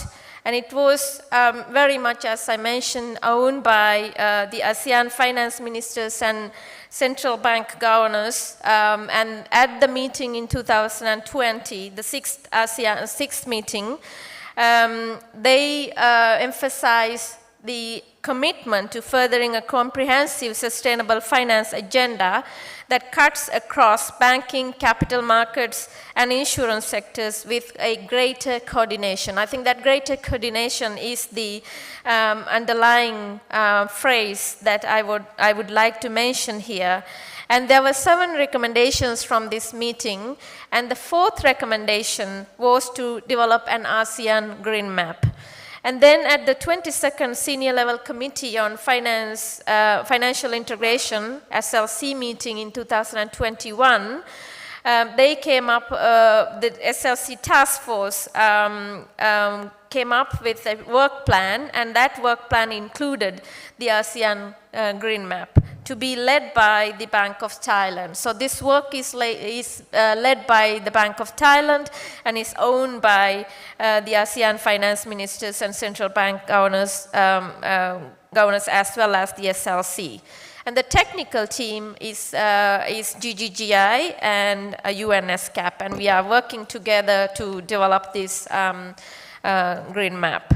So just to highlight again the timeline of this work, the initial notification of this work, the decision by SLC, was communicated in November 2022. And then in November 2022 and 23, we started to draft the zero draft outline, which also outlined the sections and content of the green map. And then we received several rounds of reviews by SLC. In March this year, we presented the first deliverable, which is the recommendation slide deck at the SLC task force and SLC meeting in Lao PDR, with a sample of gap analysis on existing sustainable finance initiatives in the region and recommendations, set of recommendations, draft recommendations. We received many positive feedback, as well as a request to emphasize more on MSMEs as well as ancillary services in the gap analysis as well as the recommendation section. And the project is funded by or through generous support of ASEAN-Korea Cooperation Fund. And we have, as I mentioned now, started working on the draft. Here, I am giving a project overview, and as you can see, the project title is support for the development of an ASEAN Green Map. It covers all ASEAN member states. The duration of the project is 11 months, and the purpose is to chart a course for ASEAN sustainable finance efforts and to draw attention of the SLC as well as relevant ASEAN financial sectoral bodies, networks, various initiatives, as well as all other stakeholders to the key priorities of the sustainable finance agenda. And the project, as I mentioned, is funded by ASEAN-Korea Cooperation Fund. The output will be the green map with a set of recommendations applicable both at the regional level as well as at the national level. And we will hand this over to ASEAN Senior Level Committee on Financial Integration when it is complete. And the project governance structure is led, as I mentioned, is led by finance ministers and central bank governors team, and it is also led by SLC, and Bank of Thailand is specifically tasked to give guidance on this work. And then ASEAN Korea Financial Cooperation Center is giving us the guidance as we move on with this work. Technical work is done by GGGI and UNSCAP.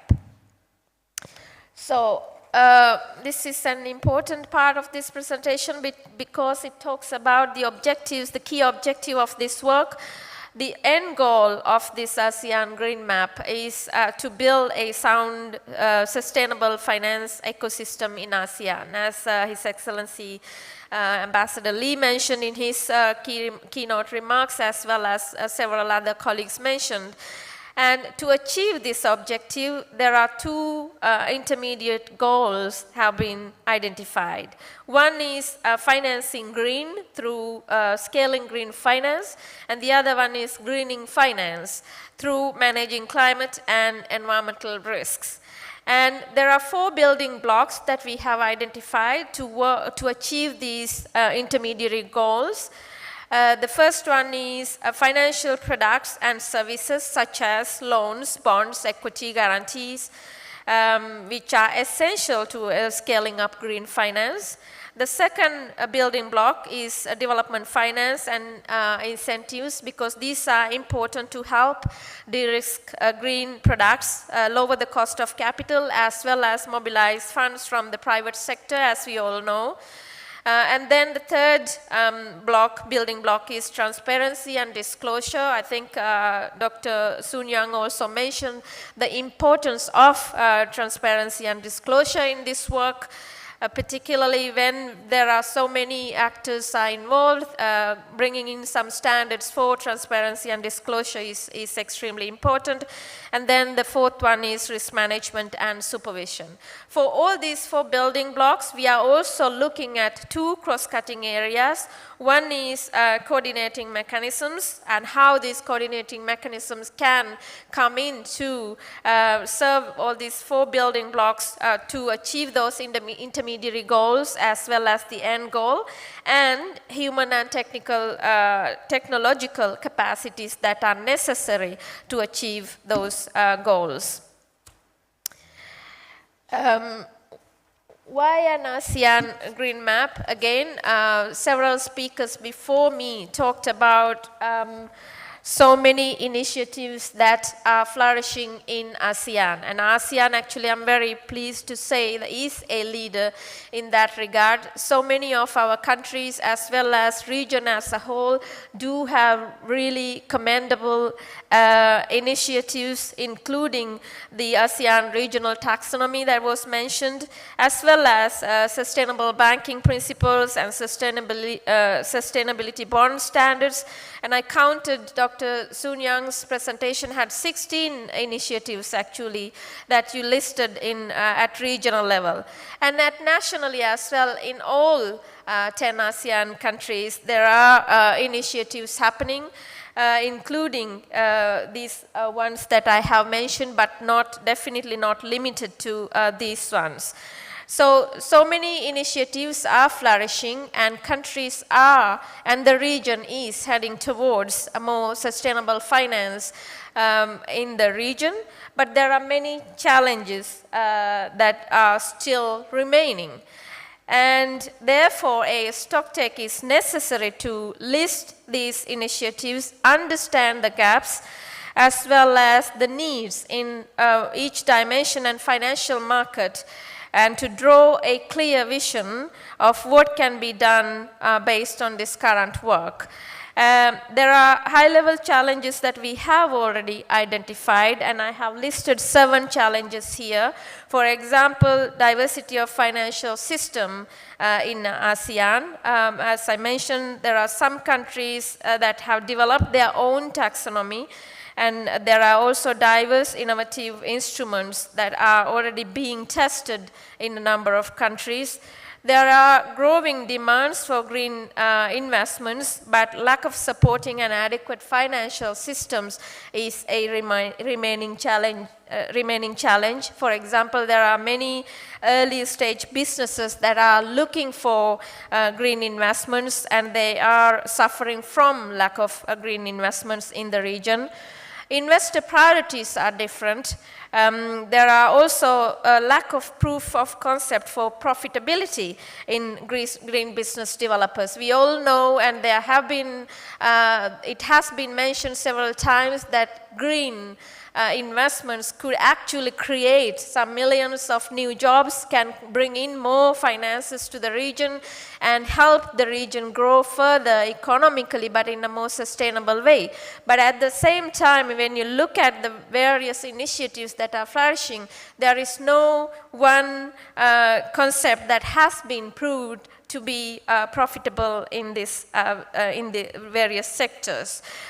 We also heard at the beginning of this meeting that the ASEAN is really going green. GGGI alone, working in several countries in ASEAN, we are working on sustainable transport, greening the agriculture sector, we are working on green cities, green industries, we are working on converting our waste to energy. So many green projects and programs are happening, but at the same time there is no one stage or one place where the private sector or small businesses can come in and say, okay, this business model or this financial model is actually the best way to go forward. I am not saying that the Green Map is going to give all the solutions, but I think it will bring in some of these various initiatives under one umbrella to talk about pros and cons and ways in which how we can address the gaps. There are also various market and regulatory risks, as we also heard.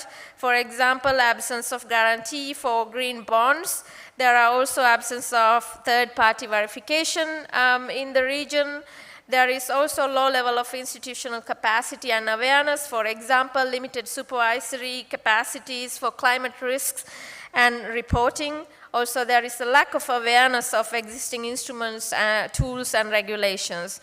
And the policy landscape, I cannot emphasize enough how important to have a coherent policy landscape in the region to give real direction of travel for all the investors, all financiers, and all other stakeholders to come in and say, here's how we can address these challenges. But the policy coherence is not there yet. Just to give one example, if you look at the green bonds, we can see that there is that need or the growing demand for thematic bonds in the region, such as social bonds or resilient bonds or gender bonds. There are various types of thematic bonds coming in.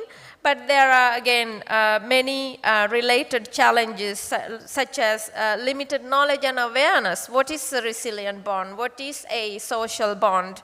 And the understanding is different between various actors. Institutional capacity is limited.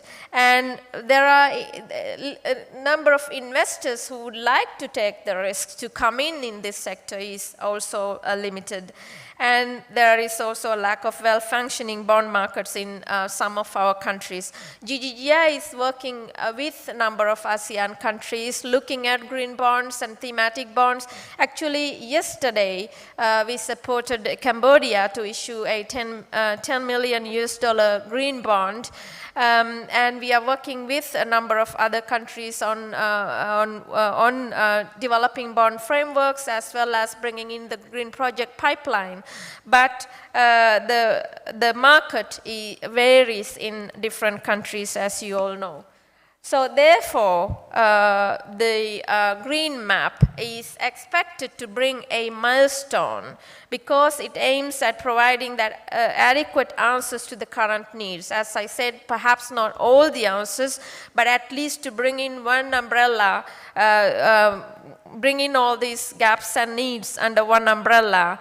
Looking at diverse but lack of coordination in the region, looking at different levels of progress in countries as well as lack of guidance for ASEAN working groups. To bring in a referral guide flexible and adaptable to each country as well as in the region. To harmonize the progress within ASEAN countries in this area and also provide a standardized reference and processes on green and sustainable finance. So how does it achieve in aiming its objectives? This is a very brief introduction to how it is being designed.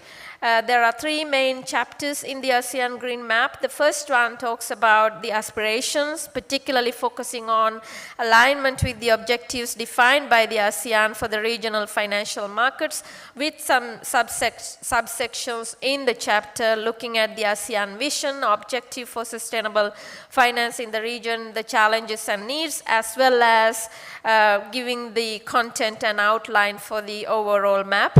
The chapter 2 talks about those building blocks that I mentioned, assessing existing initiatives, policies and frameworks, instruments and regulations related to those building blocks, as well as bringing in subsections to talk about policy landscape and also state of play in terms of existing initiatives and the policy landscape. Last but not least, I think most importantly, the chapter 3 talks about recommendations, again, assessing gaps within the current work and ongoing efforts, assessing other existing international and regional initiatives as well, and then bringing in set of recommendations for each building block and also key stakeholders. And finally, it will present a roadmap for implementation of recommendations with tools, resources that are needed, and as well as the international support that are needed to implement. And finally, we will also present a communication strategy to present this. Now, looking at the chapter 3, which is the recommendations section, We will map existing initiatives regionally. It will compare existing international and other regional initiatives such as EU initiatives on taxonomy, for example, identify gaps based on these building blocks. And I mentioned these building blocks, the 4 building blocks, the financial products and services, development finance and incentives, transparency and disclosure, and risk management and supervision. Each building block will be addressed in the context of those 4 stakeholders: capital markets, banking markets, insurance, and ancillary services. And we will look at the cross-cutting areas, as I mentioned before, the coordination mechanisms, as well as human and technological capacities.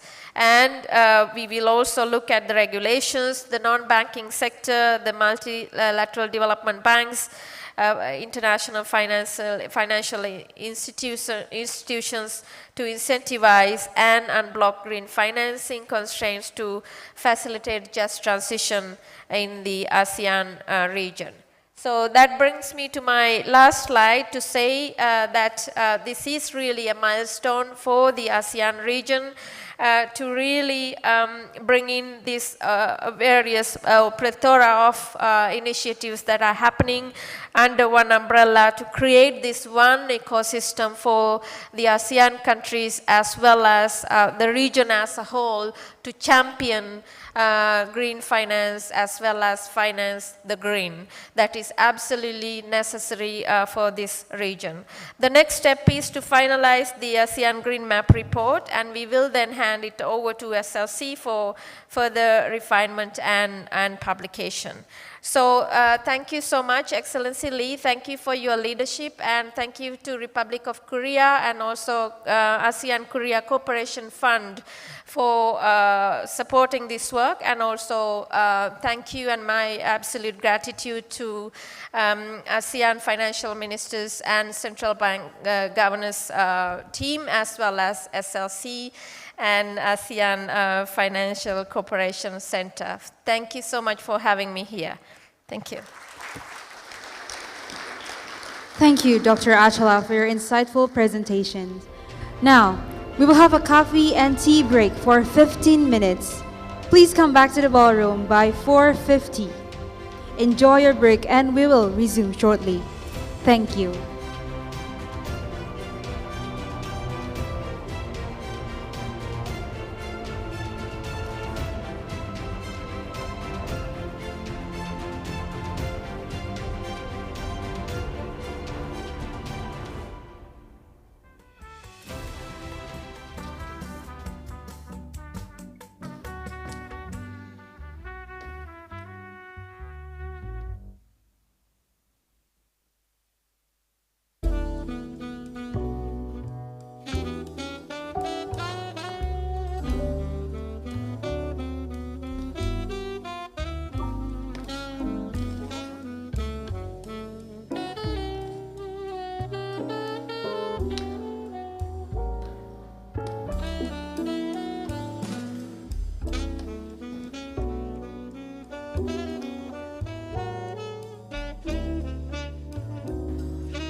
In 5 minutes, the forum will resume shortly. Please take your seats.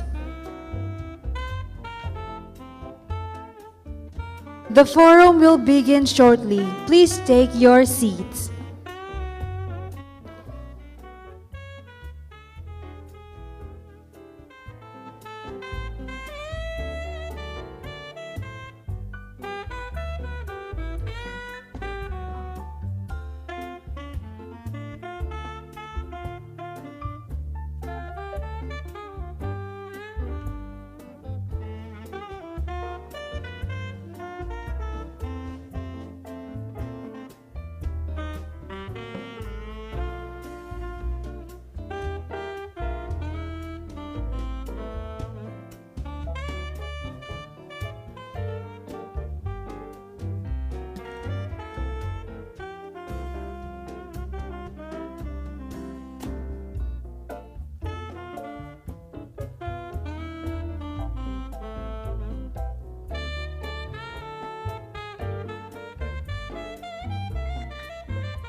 The forum will begin shortly. Please take your seats.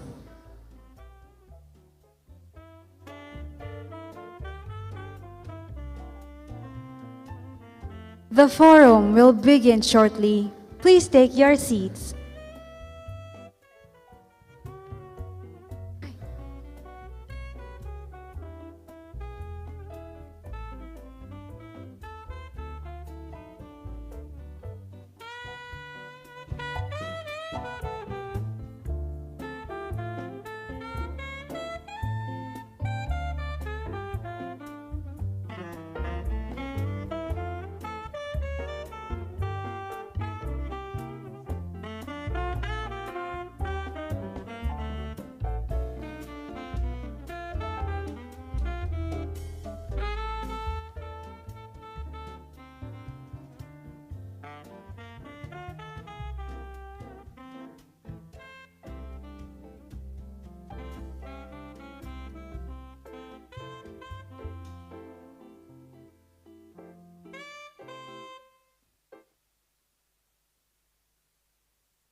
Once again, the forum will be started shortly.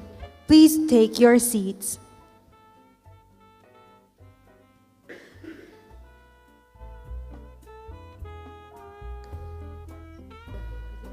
Is it okay? Is it okay to hear?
Ladies and gentlemen, we hope you enjoyed the refreshment. Please be seated and we will move on to the panel discussion shortly. Allow me to introduce our moderator, Ms. Najwa Abubakar, Program Director at the Sustainable Finance Institute Asia. Please come forward to the stage.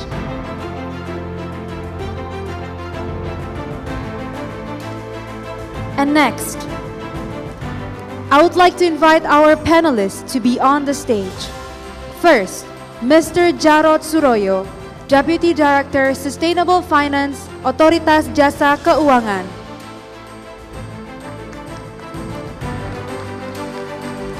Next, I would like to invite Ms. Maria Shefrel T. Desquitado, Bank Officer 5 at Bangko Sentral ng Pilipinas.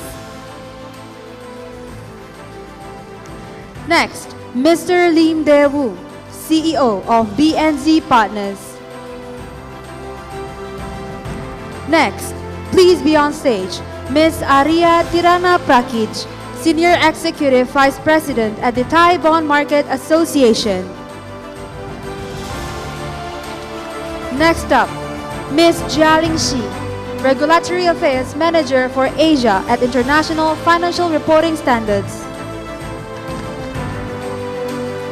And the two presenters will also join us here, Dr. Choi Soon-young and Dr. Achala Abeshinge. Please come forward to the stage.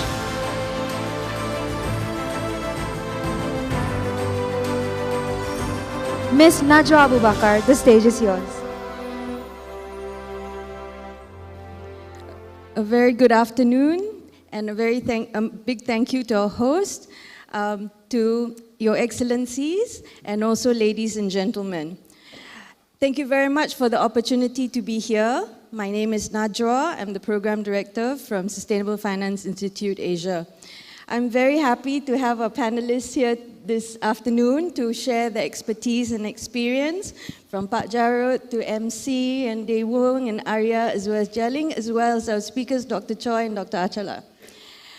So, if it is okay with you, please let me try and set the frame for the panel today so that we can all contribute as much as possible. And I'm sure our guests today would like to hear your expertise.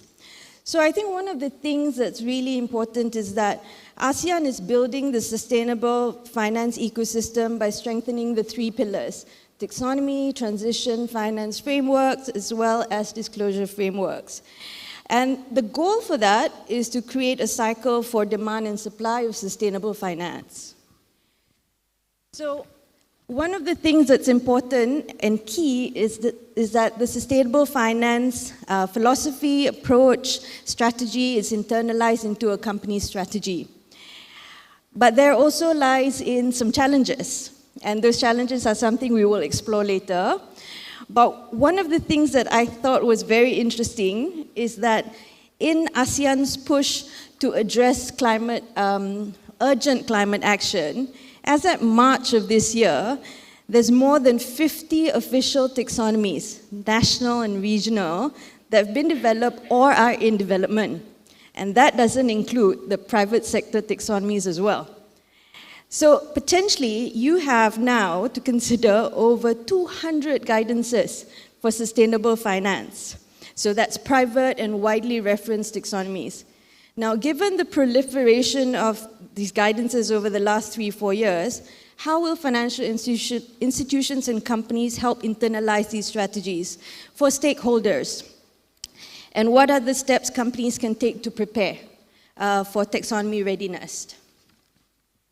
So some of the discussion themes today will include interoperability and equivalence, taxonomy readiness, including levers and perspectives from regulators, from disclosure standards, as well as businesses and industry association, the role of government incentives, and also, most importantly, I think opportunities and challenges that includes the Asean-Rok collaboration. So, if it's okay with the audience, please let me begin.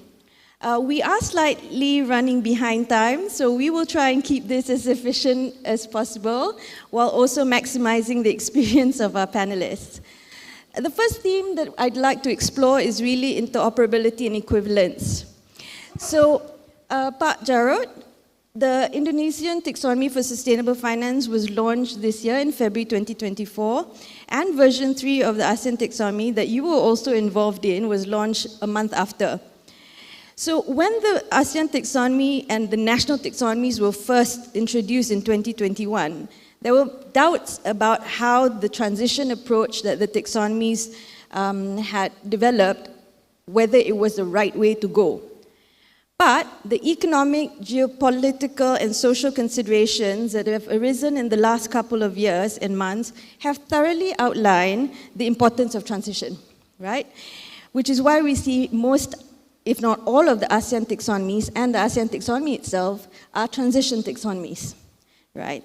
So I would like you to please share Indonesia's approach and how it works to achieve interoperability with the ASEAN taxonomy and the other widely used taxonomies. And Pak Jarod will have some slides to accompany his sharing. Okay, thank you, Najwa. Assalamualaikum warahmatullahi wabarakatuh. Najwa, distinguished panelists, and all participants, ladies and gentlemen, thank you for inviting us. Before answering the questions about the taxonomy, maybe I would like to share my slide number 1. Yes, this one. I think this is very important for us that Indonesia starting our journey, and we have some policy mix in order to increase sustainable finance development in Indonesia. You can see in here what we've done ongoing, and also what next, our initiative in Indonesia. You can be seen in the slide in here. I want to highlight in 2022 when Indonesia firstly coming with the Indonesia Green Taxonomy. But you know that the concept taxonomy is still talking about the green. So we come up with the second version of our taxonomy. We call it TKBE, Indonesia Taxonomy for Sustainable Finance. Actually, there are massive development in sustainable finance in Indonesia. We have energy transition issues in Indonesia. Also in ASEAN taxonomy, we come up with the new taxonomy in 2023. And then Indonesia also launched what we call new regulation or law regarding to financial sector omnibus law that talking about not only sustainability financing but also transition financing. You know that in Indonesia, this is the framework and the element of our new taxonomy.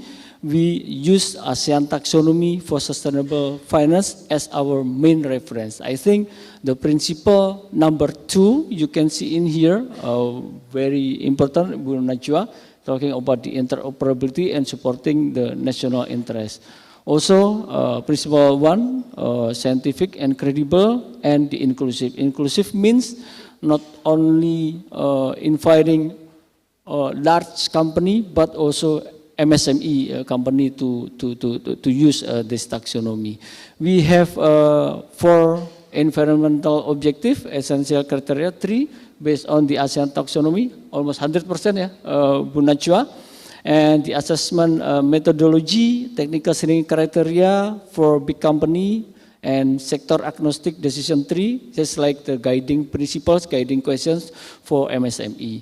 We use the traffic light as well, green, transition, and unqualified. For the interoperability, it is very important for us. Let's say for green classification, we 100% adopt from the international taxonomy, from EU, ASEAN taxonomy, and also maybe Singapore taxonomy. We have the same green classification. Let's say if we are talking about the power generation, 100 gram CO2 per kilowatt hours should be green. I think we adopt 100%, but for the transition in here, or yellow in here, we localize the context of our taxonomy. We trying, let's say, considering the readiness of our industry. And you know that this is very important as well, that Indonesia taxonomy is the only taxonomy in the world that cover the mining and quarrying activities. I think we are not talking about all of the mining and quarrying activities, but specifically only for green metals, we call it critical minerals. So let's say we are talking about the nickel for the raw materials for EV, electric vehicles. We're talking about the quartz for solar panels. In our taxonomy can be maximum yellow classification, but with the specific and stringent criteria. And you know that this is still new, and we know that the Australia taxonomy also talking about this one. Yeah, just see what next in the global level. I think for I stop here. We run out of time. We can explore more in next presentation. Thank you. Thank you, Pak Jarod. I think that's a very important thing to highlight, in which while we aim to achieve interoperability, specifically also at the green level, not just amongst our taxonomies, but also EU taxonomy, there's a very important thing about customizing or adapting to jurisdictional context, which is how you've highlighted mining. I would like to then go to the Philippines approach. And I might just also add that apart from OJK, BSP is also a member of the ASEAN Taxonomy Board.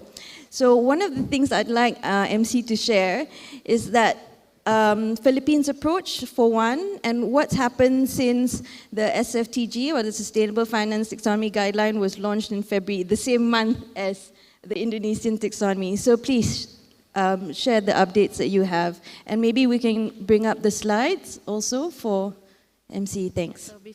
Hello. Hello, good afternoon, everyone. So before I address the question, Najwa, thank you again for acknowledging me. I would like to thank the organizing team, the mission of the Republic of Korea to ASEAN, and the Asean-Rok Financial Cooperation Center for having me as a representative of the Bangko Sentral to be part of this meaningful event, and also for making sure that my travel arrangements are well secured. Thank you very much. So to address the question, I guess while we're waiting for my slides, just to quickly go over, so the BSP's approach towards establishing the taxonomy is to make sure that it is supportive and it is aligned with the nation's, with the country's sustainable finance goals, and as well as to the country's commitments with the Paris Climate Agreement and Sustainable Development Goals. So I will quickly breeze through the slides. So as you can see, our approach is always founded by our financial stability mandate. So making sure that in promoting sustainable finance, corporate governance and adequate risk management measures are properly in place when banking sectors make strategies towards promoting sustainable finance. And we largely benefited from the support, capacity building support, technical assistance, and collaborations from our various development partners, the World Bank, SFIA, for example, the ADB and the IFC, and we are very grateful for that support. I think they have been with us through our 3-year and 4-year journey of sustainable finance. And in 2021, I think that was at the height of the pandemic when the BSP issued the Sustainable Finance Framework. When we issued this, our goal is to make sure that we are able to provide broad expectations to the banking sector, and this basically provides it sets the tone and the direction of the BSP with regards to addressing climate change and making sure that the banks are supportive of the country's sustainability goals. So it largely emphasizes the role of the board and senior management and the establishment of environmental and social risk management, as well as disclosure. So those are the 3 key pillars of the BSP Sustainable Finance Framework. And of course, speaking of risks, the banks have to make sure and mindful of the potential risk, including transition and physical risk brought by climate change and other sustainability issues. And hence, we also released various regulations to make sure that they have adequate risk management measures to address the potential impacts of these issues. Now, we also issued various regulatory incentives, which I can cover probably later on.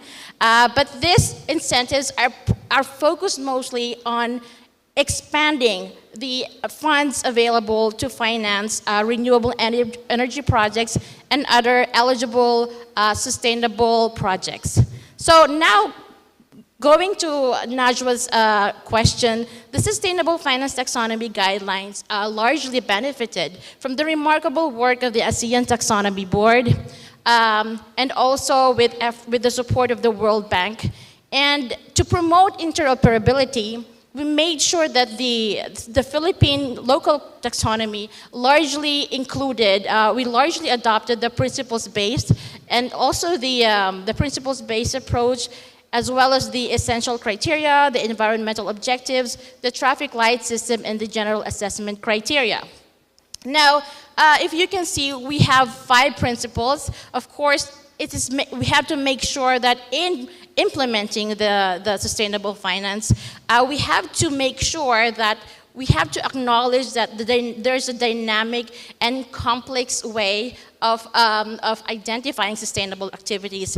And that's why we want to implement it in phases to make sure that we are able to capture potential implementation challenges and incorporate that in future iterations of our taxonomy.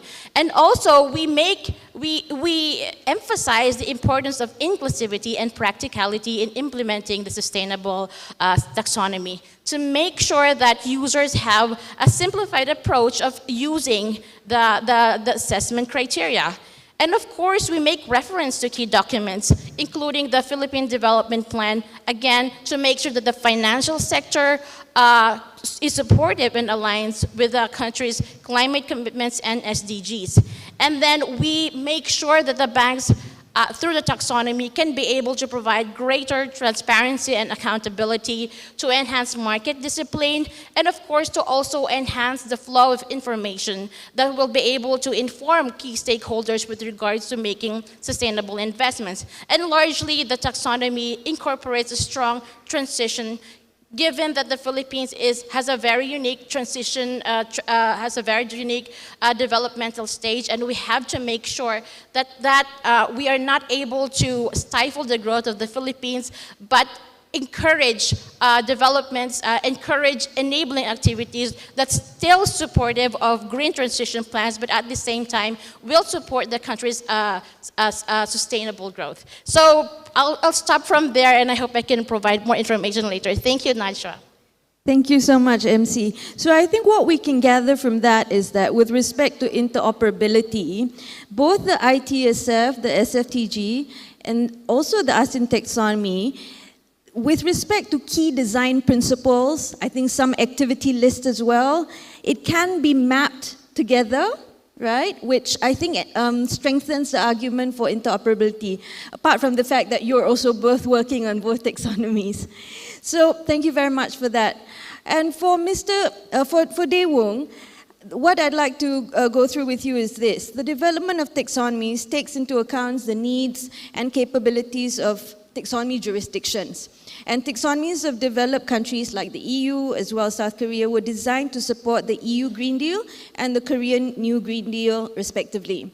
Could you please perhaps elaborate a little bit more on this and how you would view the taxonomy developments coming in from Asia and how it can work together? Thank you. Yeah, thank you, Ms. Najwa. My name is Dae Woong from Korea, and let me briefly make my presentation first, and then I will get back to your question.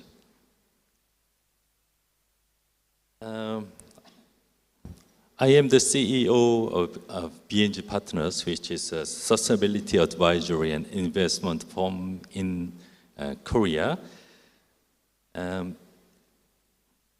I have been working in the field of sustainable finance for 30 years, and I am also an advisor for United Nations Environmental Program Finance Initiative in Korea and ASEAN. The UNEP-FI, we call it. UNEP-FI is the inventor of ESG and sustainable finance. Actually, we invented the concept, terminology, principles, guidelines, database, tools, and best practices. My company, BNG Partners, provide advisory services to government, financial institutions, and companies. Actually, we also invest in climate technology and project, which is aligned with the K taxonomy. My company developed Korea emission trading scheme as a carbon pricing mechanism in Korea, and also developed the K taxonomy. Regarding the financial institutions, we help them develop and implement climate strategies covering both risk management and also green finance.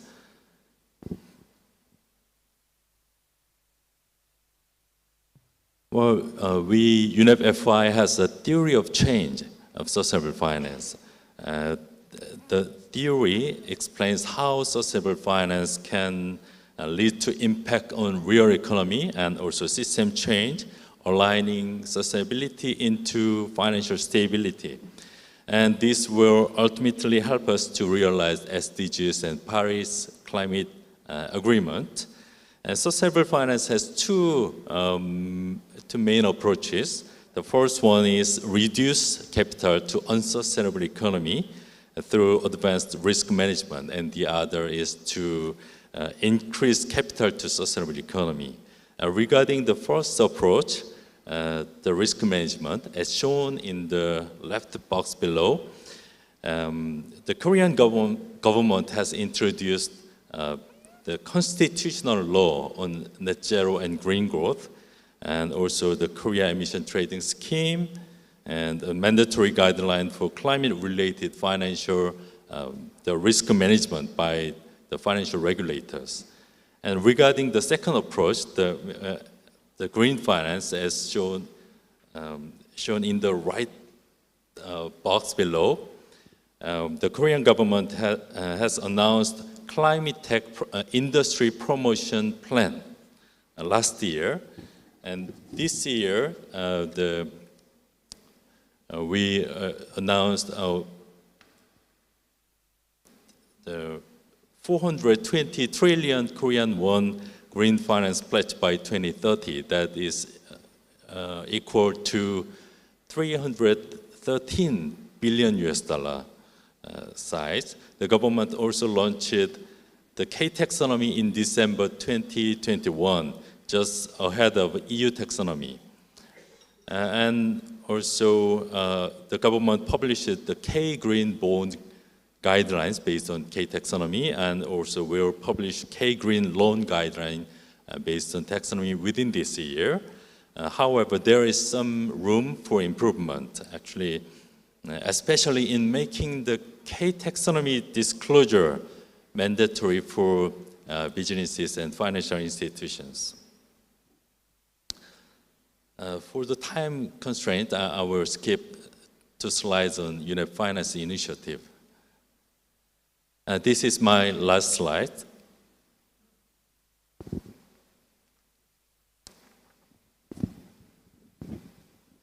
I think the core part of sustainable finance is finance for net zero transition based on green taxonomy. And it is necessary to build a proper mechanism and the policy environment. There are some key areas such as nationally determined contributions and carbon pricing, emission trading scheme, and also climate-related financial risk management, disclosures and green finance pledges, and taxonomy-aligned financial products and services, and so on. And finally, I would like to suggest that we identify some areas of cooperation between Korea and ASEAN. One of the potential areas must be green taxonomies and green finance. And let me get back to your question about the taxonomy. The K taxonomy was introduced in December 2021. K taxonomy follows the same structure and principles as the EU and International Standardization Organization, ISO, with 6 environmental objectives and 3 evaluation steps: technical screening criteria, do no significant harm, minimum social safeguard. And it has also 2 categories of economic activities, green and transition, like ASEAN taxonomies. It covers 74 economic activities. The K taxonomy from the beginning included criteria for 4 environmental objectives: the water, circular economy, pollution, and biodiversity, as well as 2 climate objectives, mitigation and adaptation.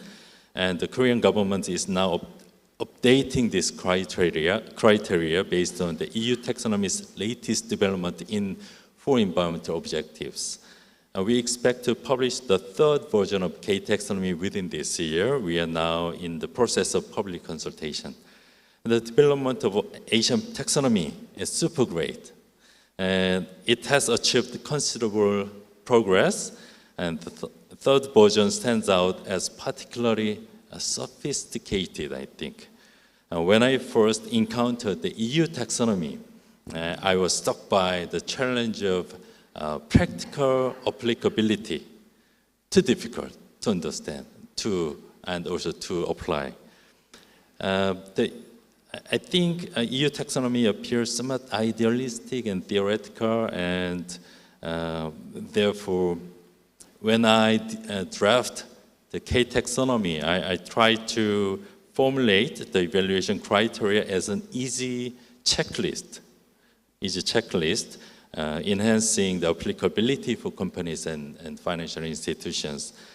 I believe by incorporating this practical orientation into Asian taxonomy is the key to proceed green finance more straightforward. Thank you. Thank you very much, Daewoo. I think what you said is very interesting about the EU taxonomy, also because this year there's going to be an implementation guidance that's going to be issued by the EU taxonomy, and I think it will be very interesting to follow the development of that. I think it's probably time for us to look at taxonomy readiness and the sort of implementation status and support that needs to be given in order for the taxonomy or users to be ready. Arya, we've seen from the earlier presentations from panel members on the developments from the regulator's perspective in Indonesia as well as the Philippines, as well as in Korea. What do you think from the Thai BMA perspective are things that can be done to internalize sustainable finance in the strategy and operations of a company? Happy for you to share your experience. Thank you, Nashwa. I'd like to start from the overall Thai bond and sustainable bond market in Thailand. Okay, so starting from the overall bond market, we can see that our Thai bond market has continued to expand over the past decade. Now, the total outstanding of our bond market amounted to about 17 trillion baht, or approximately nearly 0.5 trillion US dollar, and half of them are government bonds. In terms of sustainable bond market, we have seen an impressive growth of sustainable bond market over the past 5 years. And now, in 2024, we see that the total outstanding of our sustainable bond market amounted to about 72 billion baht, or around nearly 20 billion US dollar. And I think what has been remarkable notice that we see is that the government has been a leading issuer in the sustainable finance market, because the sustainable bond, most of sustainable bond are issued by Ministry of Finance, But even though the amount of sustainable bond issued by the government sector has been very large, but in terms of number of issuers from private sector, we have seen that the private sector, the number of companies from private sector that issue sustainable bonds has continued to increase, and now the total number, has risen from a few companies to 21 companies now. And the total outstanding of our sustainable bond market account for only 4.2% of the total bond market. So that indicates that there's plenty of room for further growth for our sustainable bond market. And for financial institution participation in the sustainable bond market, we have seen increasing participation of financial institutions in the sustainable bond market, both as underwriters and both as issuers. As underwriters, now there are as many as 16 financial institutions acting as underwriters for sustainable bonds. And as issuers, they account for around 19% of total. And talking about the development path of sustainable bond in Thailand, it started in 2019 when the Securities Commission first issued regulatory guidelines for green bonds, and followed by the other GSS bonds, in the following years, social bonds, sustainability bonds, and SLB. And since then, we have the first issue of green bond, the first issue of sustainability bonds, social bond, SLB. And last year, there was a launch of the Thailand taxonomy phase 1, which cover two main sectors, energy and transportation. And this year, Thailand taxonomy phase 2 is going to come out to cover the remainder of sector. And talking about initiatives from private sector, as Thai BMA represents the private sector, there are several initiatives that we try to do to promote the sustainable bond market in Thailand. The first initiative is boosting supply for the market. We collaborate with the CMDF Capital Market Development Funds to support the expenses, actually to subsidize the cost for issuers. The cost that the CMDF fund will subsidize will be the cost for external reviewer and the cost for credit rating.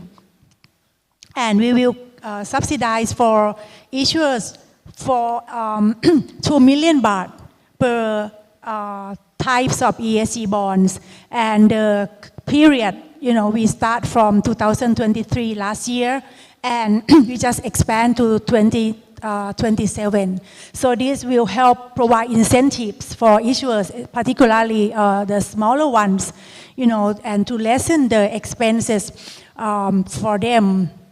And for capacity building, we provide a Thai translation to the international principle and guidance in order to enhance understanding for participants, and also conduct a series of workshops and trainings to market participants.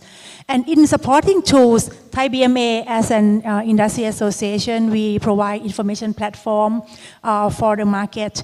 We also develop the league table, both for issuers, ESG issuers and ESG underwriters, to promote competitiveness in the market. And we also develop the ESG bond index. And here is the criteria for sustainable bond issuance grant scheme. Basically, we provide a grant scheme. Actually, not we, because actually the funding is from Capital Market Development Fund, but Thai BMA acts as facilitator and screener, for those issuers that qualify, to get the funding. So basically, it's all for all private firms, including state-owned enterprise that do not have guarantees from the government sector. And here is the information platform that we provide for the market to enhance visibility for issuers. And here's the league table that we publish on our website to promote competitiveness among participants. And the top performers, both issuers and underwriters, will be given our awards, Best Bond Awards, which is an industry recognition award that we provide every year. And in addition to the private sector initiatives, the government has been very active in providing supporting measures. For example, the guidance that has been provided by the SEC Thailand taxonomy, which has been led by the central bank, which I mentioned earlier. There's also the standards on the data disclosure that has been mandated by the SEC. And the SEC also provide incentives for the exemption of filing fee for sustainable bond issuers. And the second measures is the strategic issuance, because our Ministry of Finance has been a leader in issuing sustainable bonds since 2023 by being the first sovereign issuer of sustainable bonds, and continue to build up the issues. And this year, the government, the Ministry of Finance, is going to issue the first sovereign sustainability-linked bonds, by the fourth quarter of this year. So this has been the strategic issuance and has made the market bigger. And the third measures would be boosting demand, which is the measure by the government, because only, trying to promote the supply may not be sufficient. But in terms of demand, last year the government approved the setup of Thailand ESG funds, which is a tax saving fund for individuals. For individuals that invest in the funds can be tax deductible up to 100,000 baht. And this year the government just approved to expand the size of tax deductible from 100,000 baht to 300,000 baht. So, with this measure, we expect that, the demand in sustainable bonds will increase. Thank you very much, Arya. I think we can clearly see how Thailand's efforts have really shown the leadership in ASEAN with respect to issuances. For Jialing, the three sustainable finance pillars, which we mentioned before, taxonomy, transition finance frameworks, and disclosures, need to work hand in hand. Could you please give us an overview of the role of disclosure and also the readiness that's required in order for financial institutions to implement sustainable finance measures? And please share the latest jurisdictional progress on adoption and use of the standards. Thank you. Thank you. Hello. Thank you. Maybe I can see my one. Sorry. Thank you so much for inviting me here, and a really great honor for me to be here representing RFR's Foundation. So my name is Jialing. I'm the Regulatory Affairs Manager for Asia Pacific. And as you know, that our team in ISSB is responsible for supporting global jurisdictions on the journey of adoption or other use of ISSB standards by having proactive engagement with regulators and government and policymakers in different jurisdictions. We are also on the market promoting voluntary application of our standards at an entity level to boost the market readiness. Because by the end of the day, market readiness will benefit to the policymakers to make the adoption strategy. I'm glad that today we've been mentioned a few times already, and thank you for including transparency pillar into your project, which I think we are aligned already on this region. So IFRS Foundation, by our constitution, is our mission is designed as to develop in public interest global comparable, understandable and enforceable global standards. Whereas ISSB, through our International Accounting Standard Board, which was endorsed by IOSCO 23 years ago, and the ISSB was established by 2021 in Glasgow COP26, and our mission was to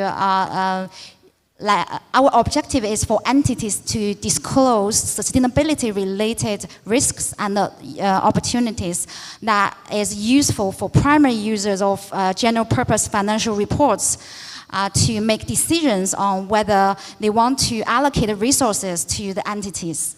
So you can see that is very relevant to all of you, as the definition in our standards of primary users is investors, creditors, and lenders, which is basically financial institutions. I do have my sympathy of financial institutions have to take so much burden, but you are the guys that are actually at the forefront handling all the climate-related risks.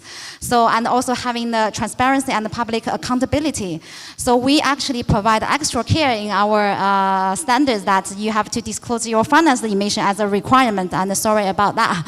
But this is definitely bring the benefit for you to identify really where is the climate, for example, related transition risk concentrated, and where is the trend for this kind of risk is going to travel in the next few days, and for you to make useful information, useful decision for your investment decisions, and to fulfill your regulatory obligations. As we can see that since our standards been published, over 20 jurisdictions are already on the journey. 3 ASEAN countries are on the journey on that, and representing 40% of global capital market, and also 50% of global GHG emissions. That's what I'm saying. That sorry, I forgot this. So this is what we see. Our ISSB standard is here to help you to provide this opportunity for you to engage with your investors by providing all these reliable data, and also to provide, for example, for banks, to provide opportunity to talk to your clients in terms of their performance and their carbon decarbonization plans. And also, like you mentioned earlier, that we are also not reinventing the wheel. We are also consolidating all the existing standards. Actually, according to our research, that there are in the disclosure regime itself, there are already over 350 guidance or standards being established. I'm sure while we're talking, there are more is inventing. So we are here consolidated like the global, like mainstream reporting standards, and also trying to reduce the complexity of your reporting landscape, reporting burden. You can see some very familiar faces: SASB standards, TCFD, CDSB, integrated reporting. I know that in this region, they are all very active, very widely used.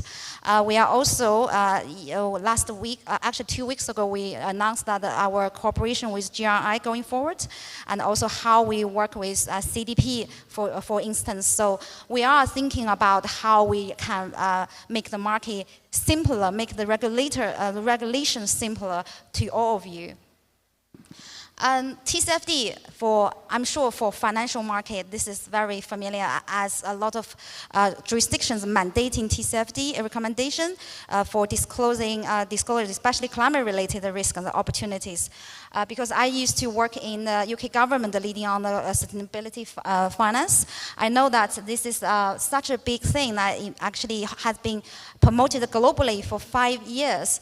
So we are, last year actually, Financial Stability Board has actually transferred the monetary responsibility to ISSB.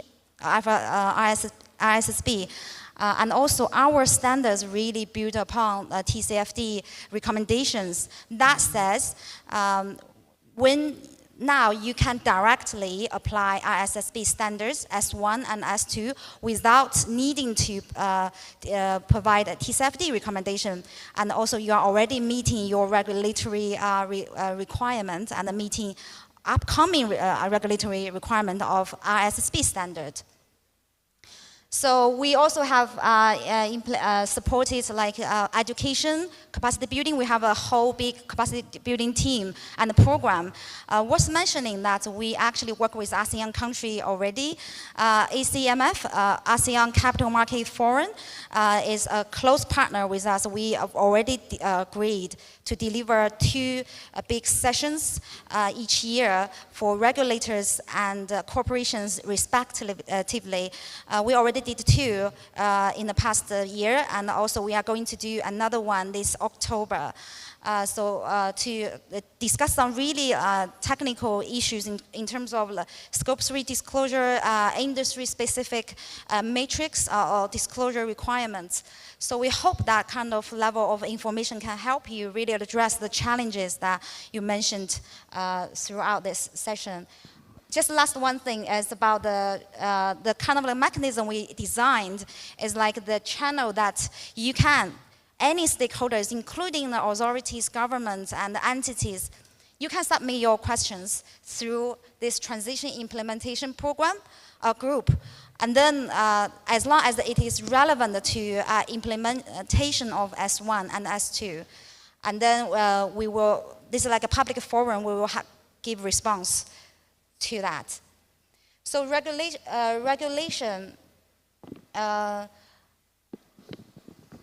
regulatory development, as I mentioned earlier, you can see this map here that this is like over 20 jurisdictions now already on the journey of mandating the ISSB standards.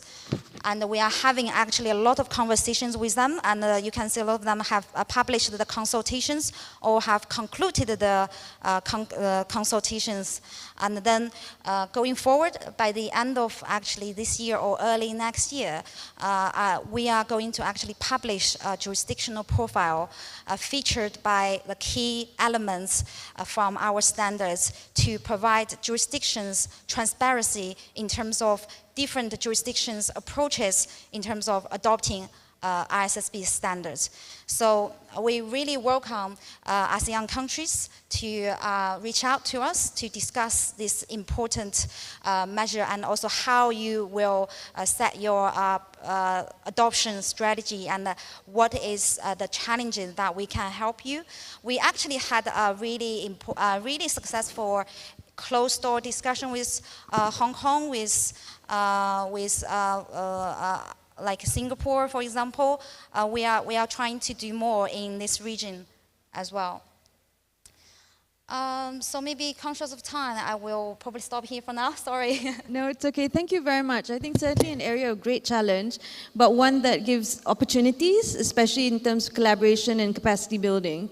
And I think in the interest of time, I might just move to the role of incentives and what else can be done. So for Pak Joko, what other levers is OJK considering in pushing? No, yes. Thank you very much, yeah.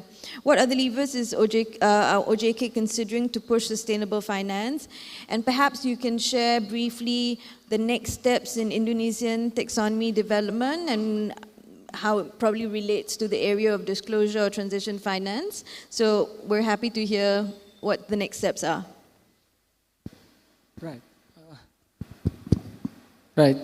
Thank you, Najwa. Good question, I think. I want to go back to this slide. You know that this is all of our initiative we have done, ongoing, and also what's next. Yeah. Apart from the taxonomy, we also have OJK regulation in 2017 concerning the implementation of sustainable finance for financial sectors, institutions, issuers, companies, and also public companies. So we are talking about sustainability reporting regulation in Indonesia since 2017. And then we also have a regulation regarding to green bonds issuance, right, in 2017. But this regulation revised in 2023, we are not talking about green bond only, but also sustainability bonds, social bond, green bonds, and also sustainability linked bonds. So we enhance what we call the definition and also the regulation regarding the bonds.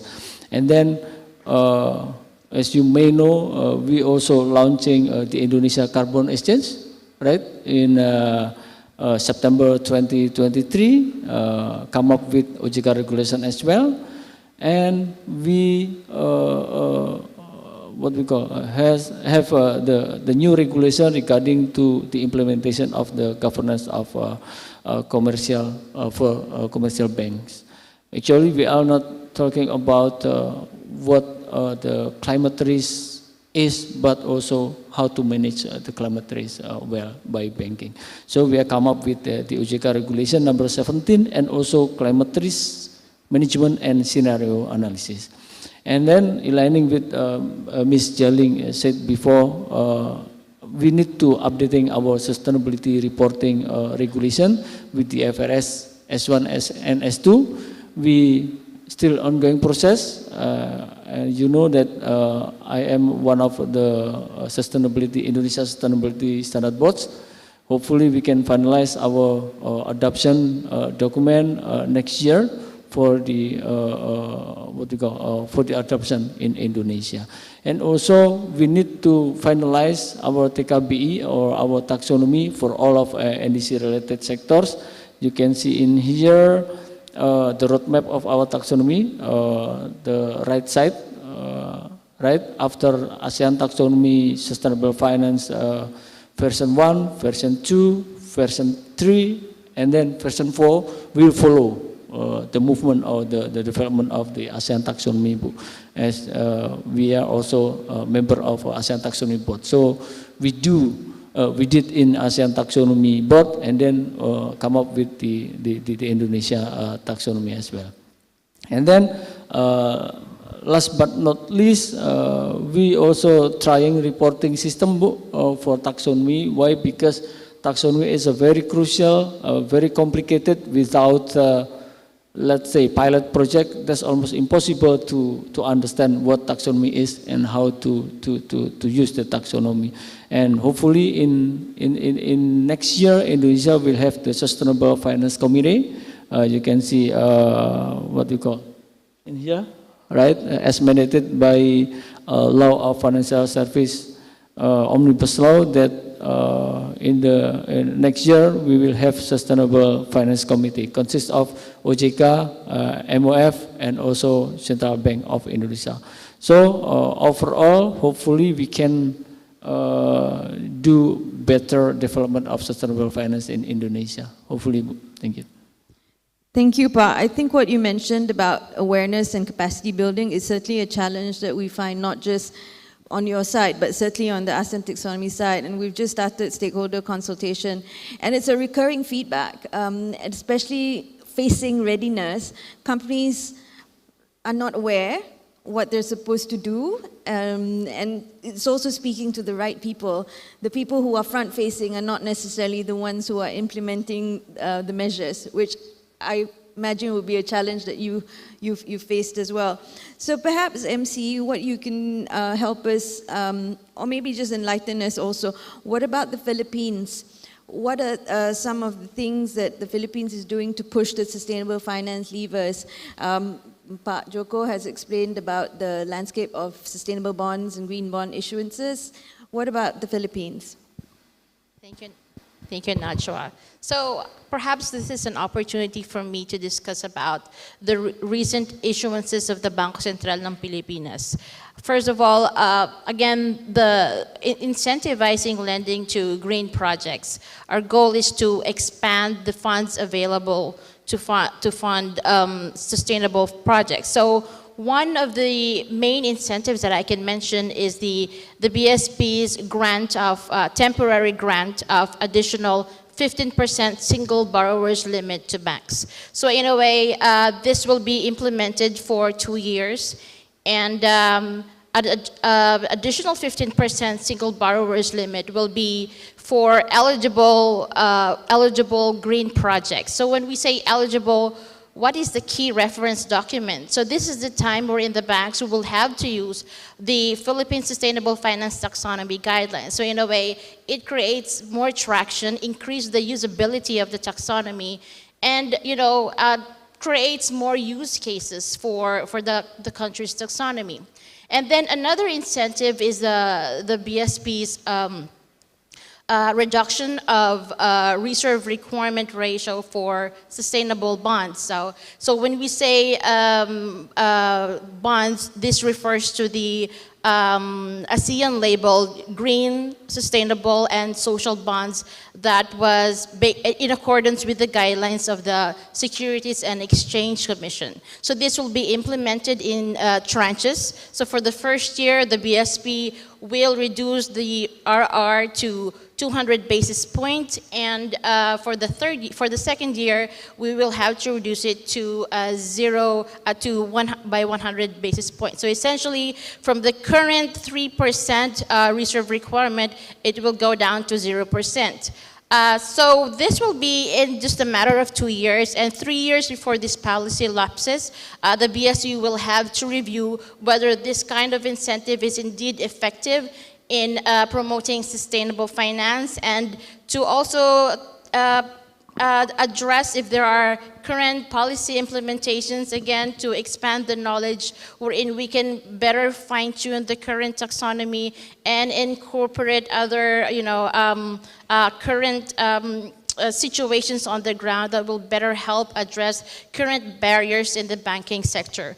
Another incentive is the amendment of our mandatory lending to agricultural and agrarian projects.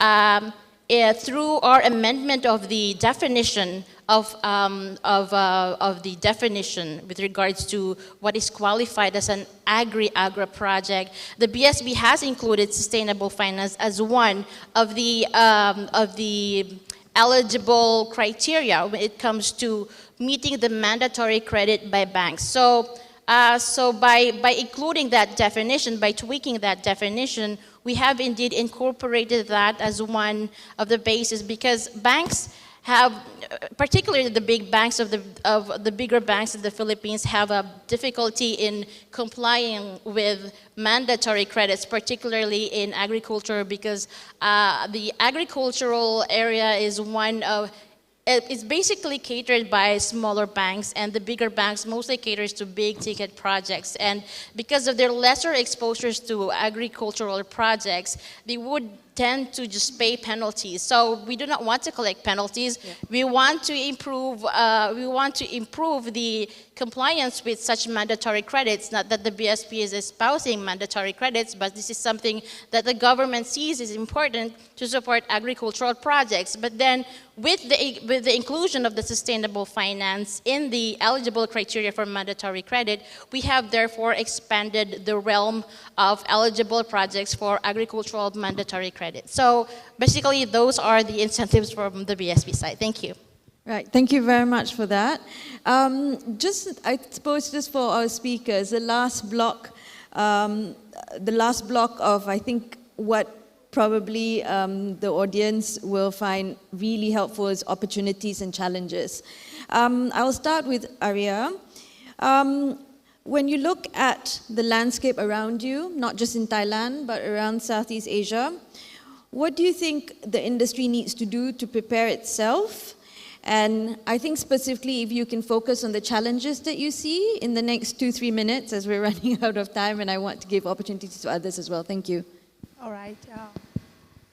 Yeah, actually, there are 3 main challenges, if someone can put the slides on. The 3 main challenges that I can see, the first one will be the difficulty to identify eligible assets or projects. Because we find that many companies say that they don't have enough projects or assets that are eligible to issue sustainable bonds. And some companies are not in the green industry yet. So they cannot issue, the sustainable bonds. So the one way to, try to overcome this challenge is that, we may suggest them, to explore alternative products. For example, instead of issuing use of proceeds bond like green bonds, they may explore to issue SLB, linked to, carbon emission instead. So this probably is something that Ministry of Finance is going to do this year. And the second challenge is a risk and reward mismatch, because it's obviously that, the reward in terms of lowering coupon or borrowing costs may not be observed yet in our market, but the risk in terms of time consuming and additional cost is obviously presented. So what we can help them is to get funding support from the CMDF that can help them, some part to lessen some part of the expenses. And also with the establishment of Thai ESG funds will help to promote demand in the near future that will help them, lowering coupon or borrowing costs. And the third challenge is the lack of standardization in data disclosure and reporting. For example, there is no common standards in ESG rating system. And also the data disclosure and reporting is still inconsistent and may not be credible. So I think these may be the global issues to be resolved, but for Thailand, the government, the related authorities, like for example, the SEC try to mandate the kind of standard report for listed companies, to report on their annual or periodic reports, and also the greenhouse gas management organization in Thailand try to develop the platform to help smaller companies to report CO2 emission more quickly and accurately. And another challenge that may be related to taxonomy, Thailand taxonomy that has just been launched last year, is that it's maybe something that Tomo has mentioned earlier. Because when we launched Thailand taxonomy, we closely follow EU taxonomy.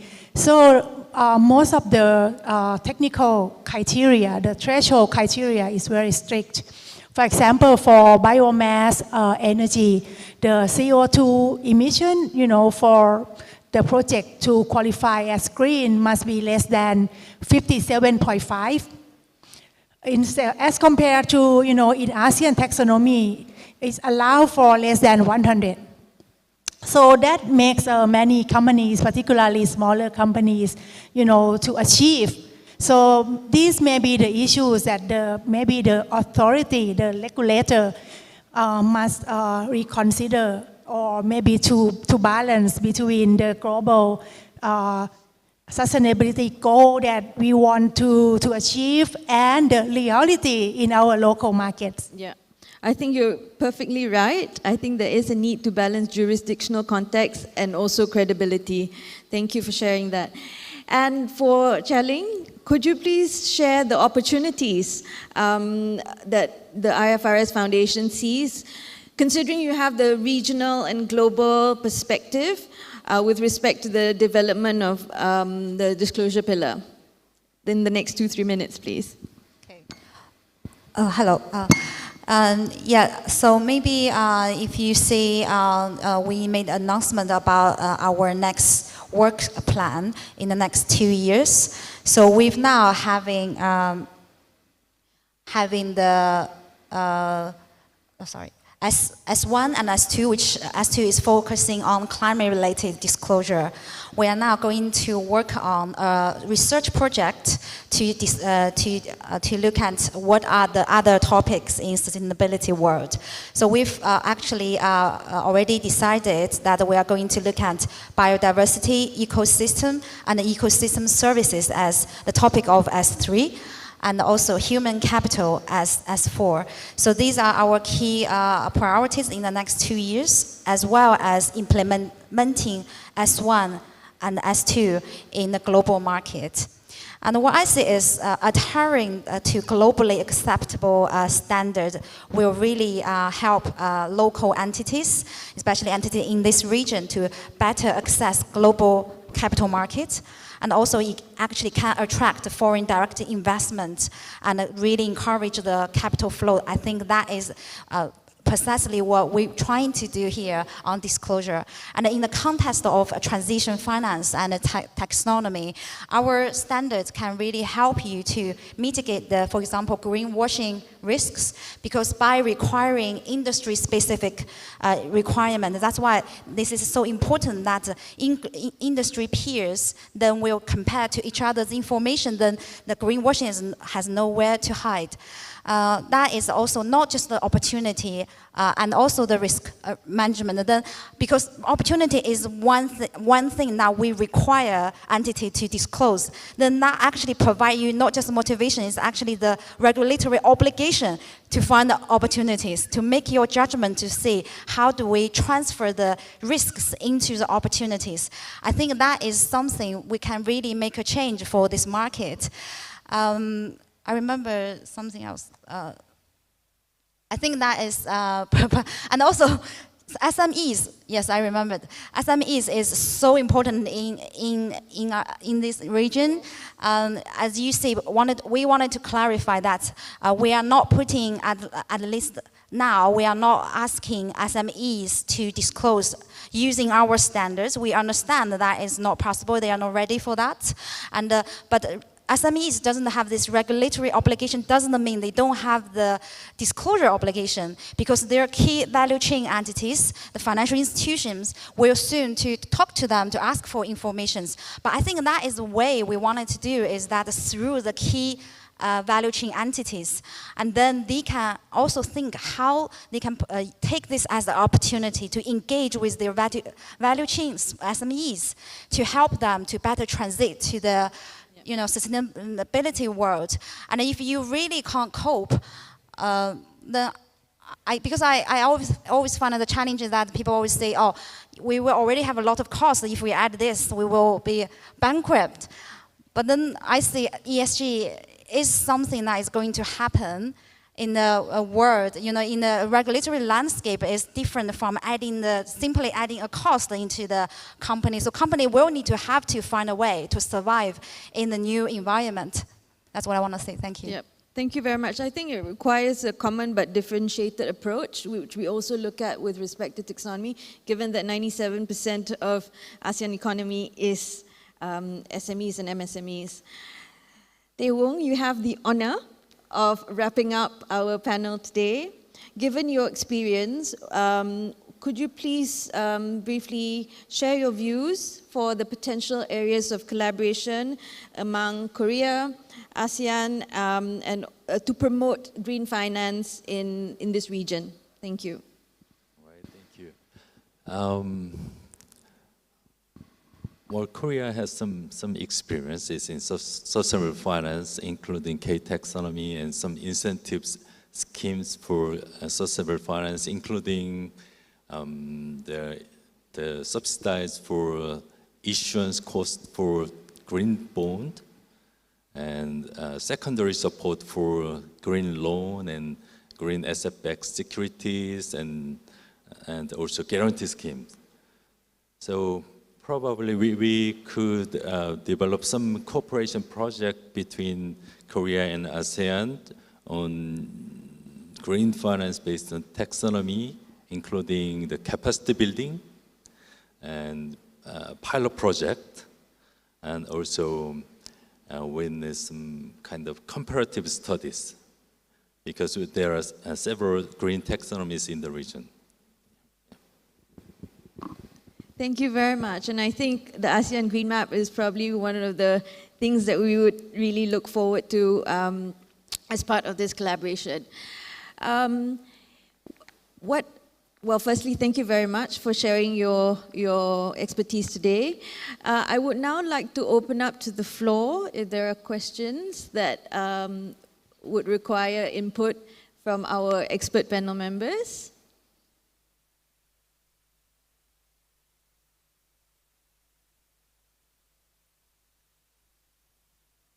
Well, if that's the case, thank you very much. But perhaps I'll leave it to maybe Dr. Choi and Dr. Achala if they would like to contribute anything, because we've made them sit here for a whole hour. Is there anything in closing that you would like to briefly share? It's on. Well, I was told never to stand between the audience and dinner. So that is the first quality of a good speaker. So, but I will make just one comment. I think for ASEAN, I think a big issue is there is currently no global agreement on the value of transition. For example, ICMA, who provides standards on GSS bond issuance, they have not accepted transition bonds as of yet. And I think this is a big debate because on the one hand, there are those who regard we are currently already behind schedule, and at this pace, we will not be able to actually solve the problem of climate change, and that at some point it'll become irreversible. And to accept transition means to actually slow down this process. For example, the issue of carbon lock-in, where accepting transition will slow down or delay the adoption of technologies or transition of companies to a faster kind of a green state. But on the other hand, if you look at the reality of nations such as within ASEAN, transition is the reality. And if you put too much of a burden, that it will not be able to actually sustain economic development. And that there is in fact value for the transition activity that ASEAN is doing. So I think ASEAN needs to make this,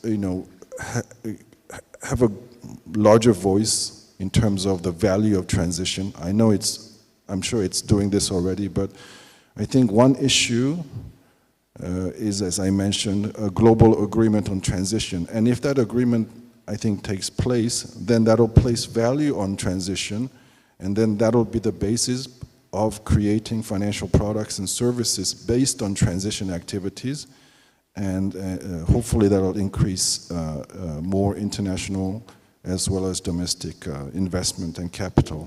So that is my last thought on the issue. Thank you very much. We certainly echo your thoughts on the value of transition, and the ACMF came out with the Transition Finance Guidance last October. Dr. Achala, final words from your side? Thank you very much. It was nice sitting here and listening to all these amazing experts. Just want to say, you can see how that thousands of flowers blooming that I was talking about at the beginning of my speech. So many taxonomies, so many bond initiatives, and there are many standards and guidelines that we've been talking about. So hopefully the ASEAN Green Map will be able to learn from all these amazing, very in-depth experiences and bring in all that together. So I'm very much looking forward to talking to these colleagues and bringing their learnings into this whole exercise of creating the ASEAN Green Map. I was very pleased to hear you mentioning about the SMEs. I think that's a sector that we should not forget and could be forgotten in the bigger scheme of taxonomy discussion, bigger scheme of big bond issuance discussions. They are not looking for disclosure, of course, not the standards, regulatory adherence, but they're looking for, most of the sole proprietors and small businesses are looking for incubator finances. And I think there is an opportunity to help them to go green, hence my whole point around greening finance in this whole discussion. One last thing I want to mention is there is this whole finance green map is trying to bring in coherence to this whole discussion. But there is also a global level discussion going on under the Paris Agreement, for example, on new quantified and collective financing goal to implement the Paris Agreement.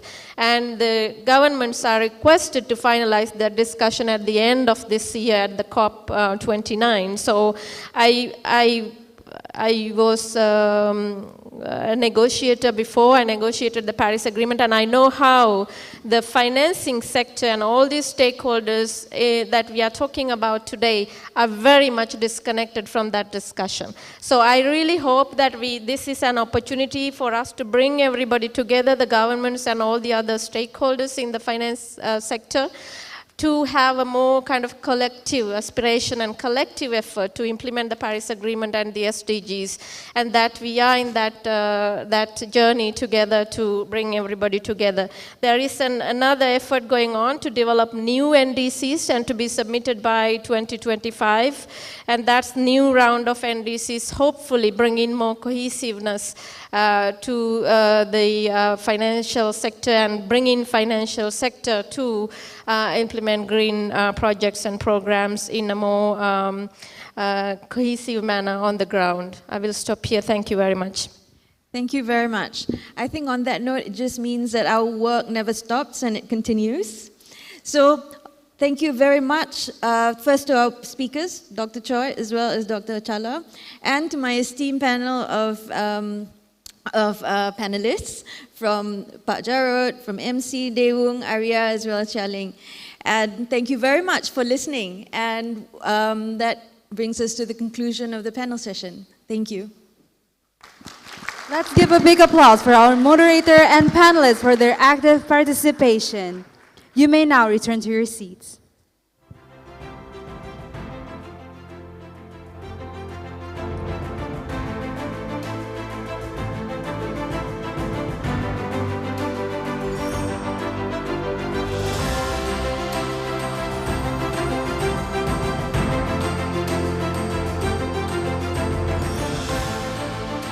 Now, I believe everyone is hungry after the long day. We will have a short break, and please return to the ballroom by 6:23 for your welcome dinner. Thank you.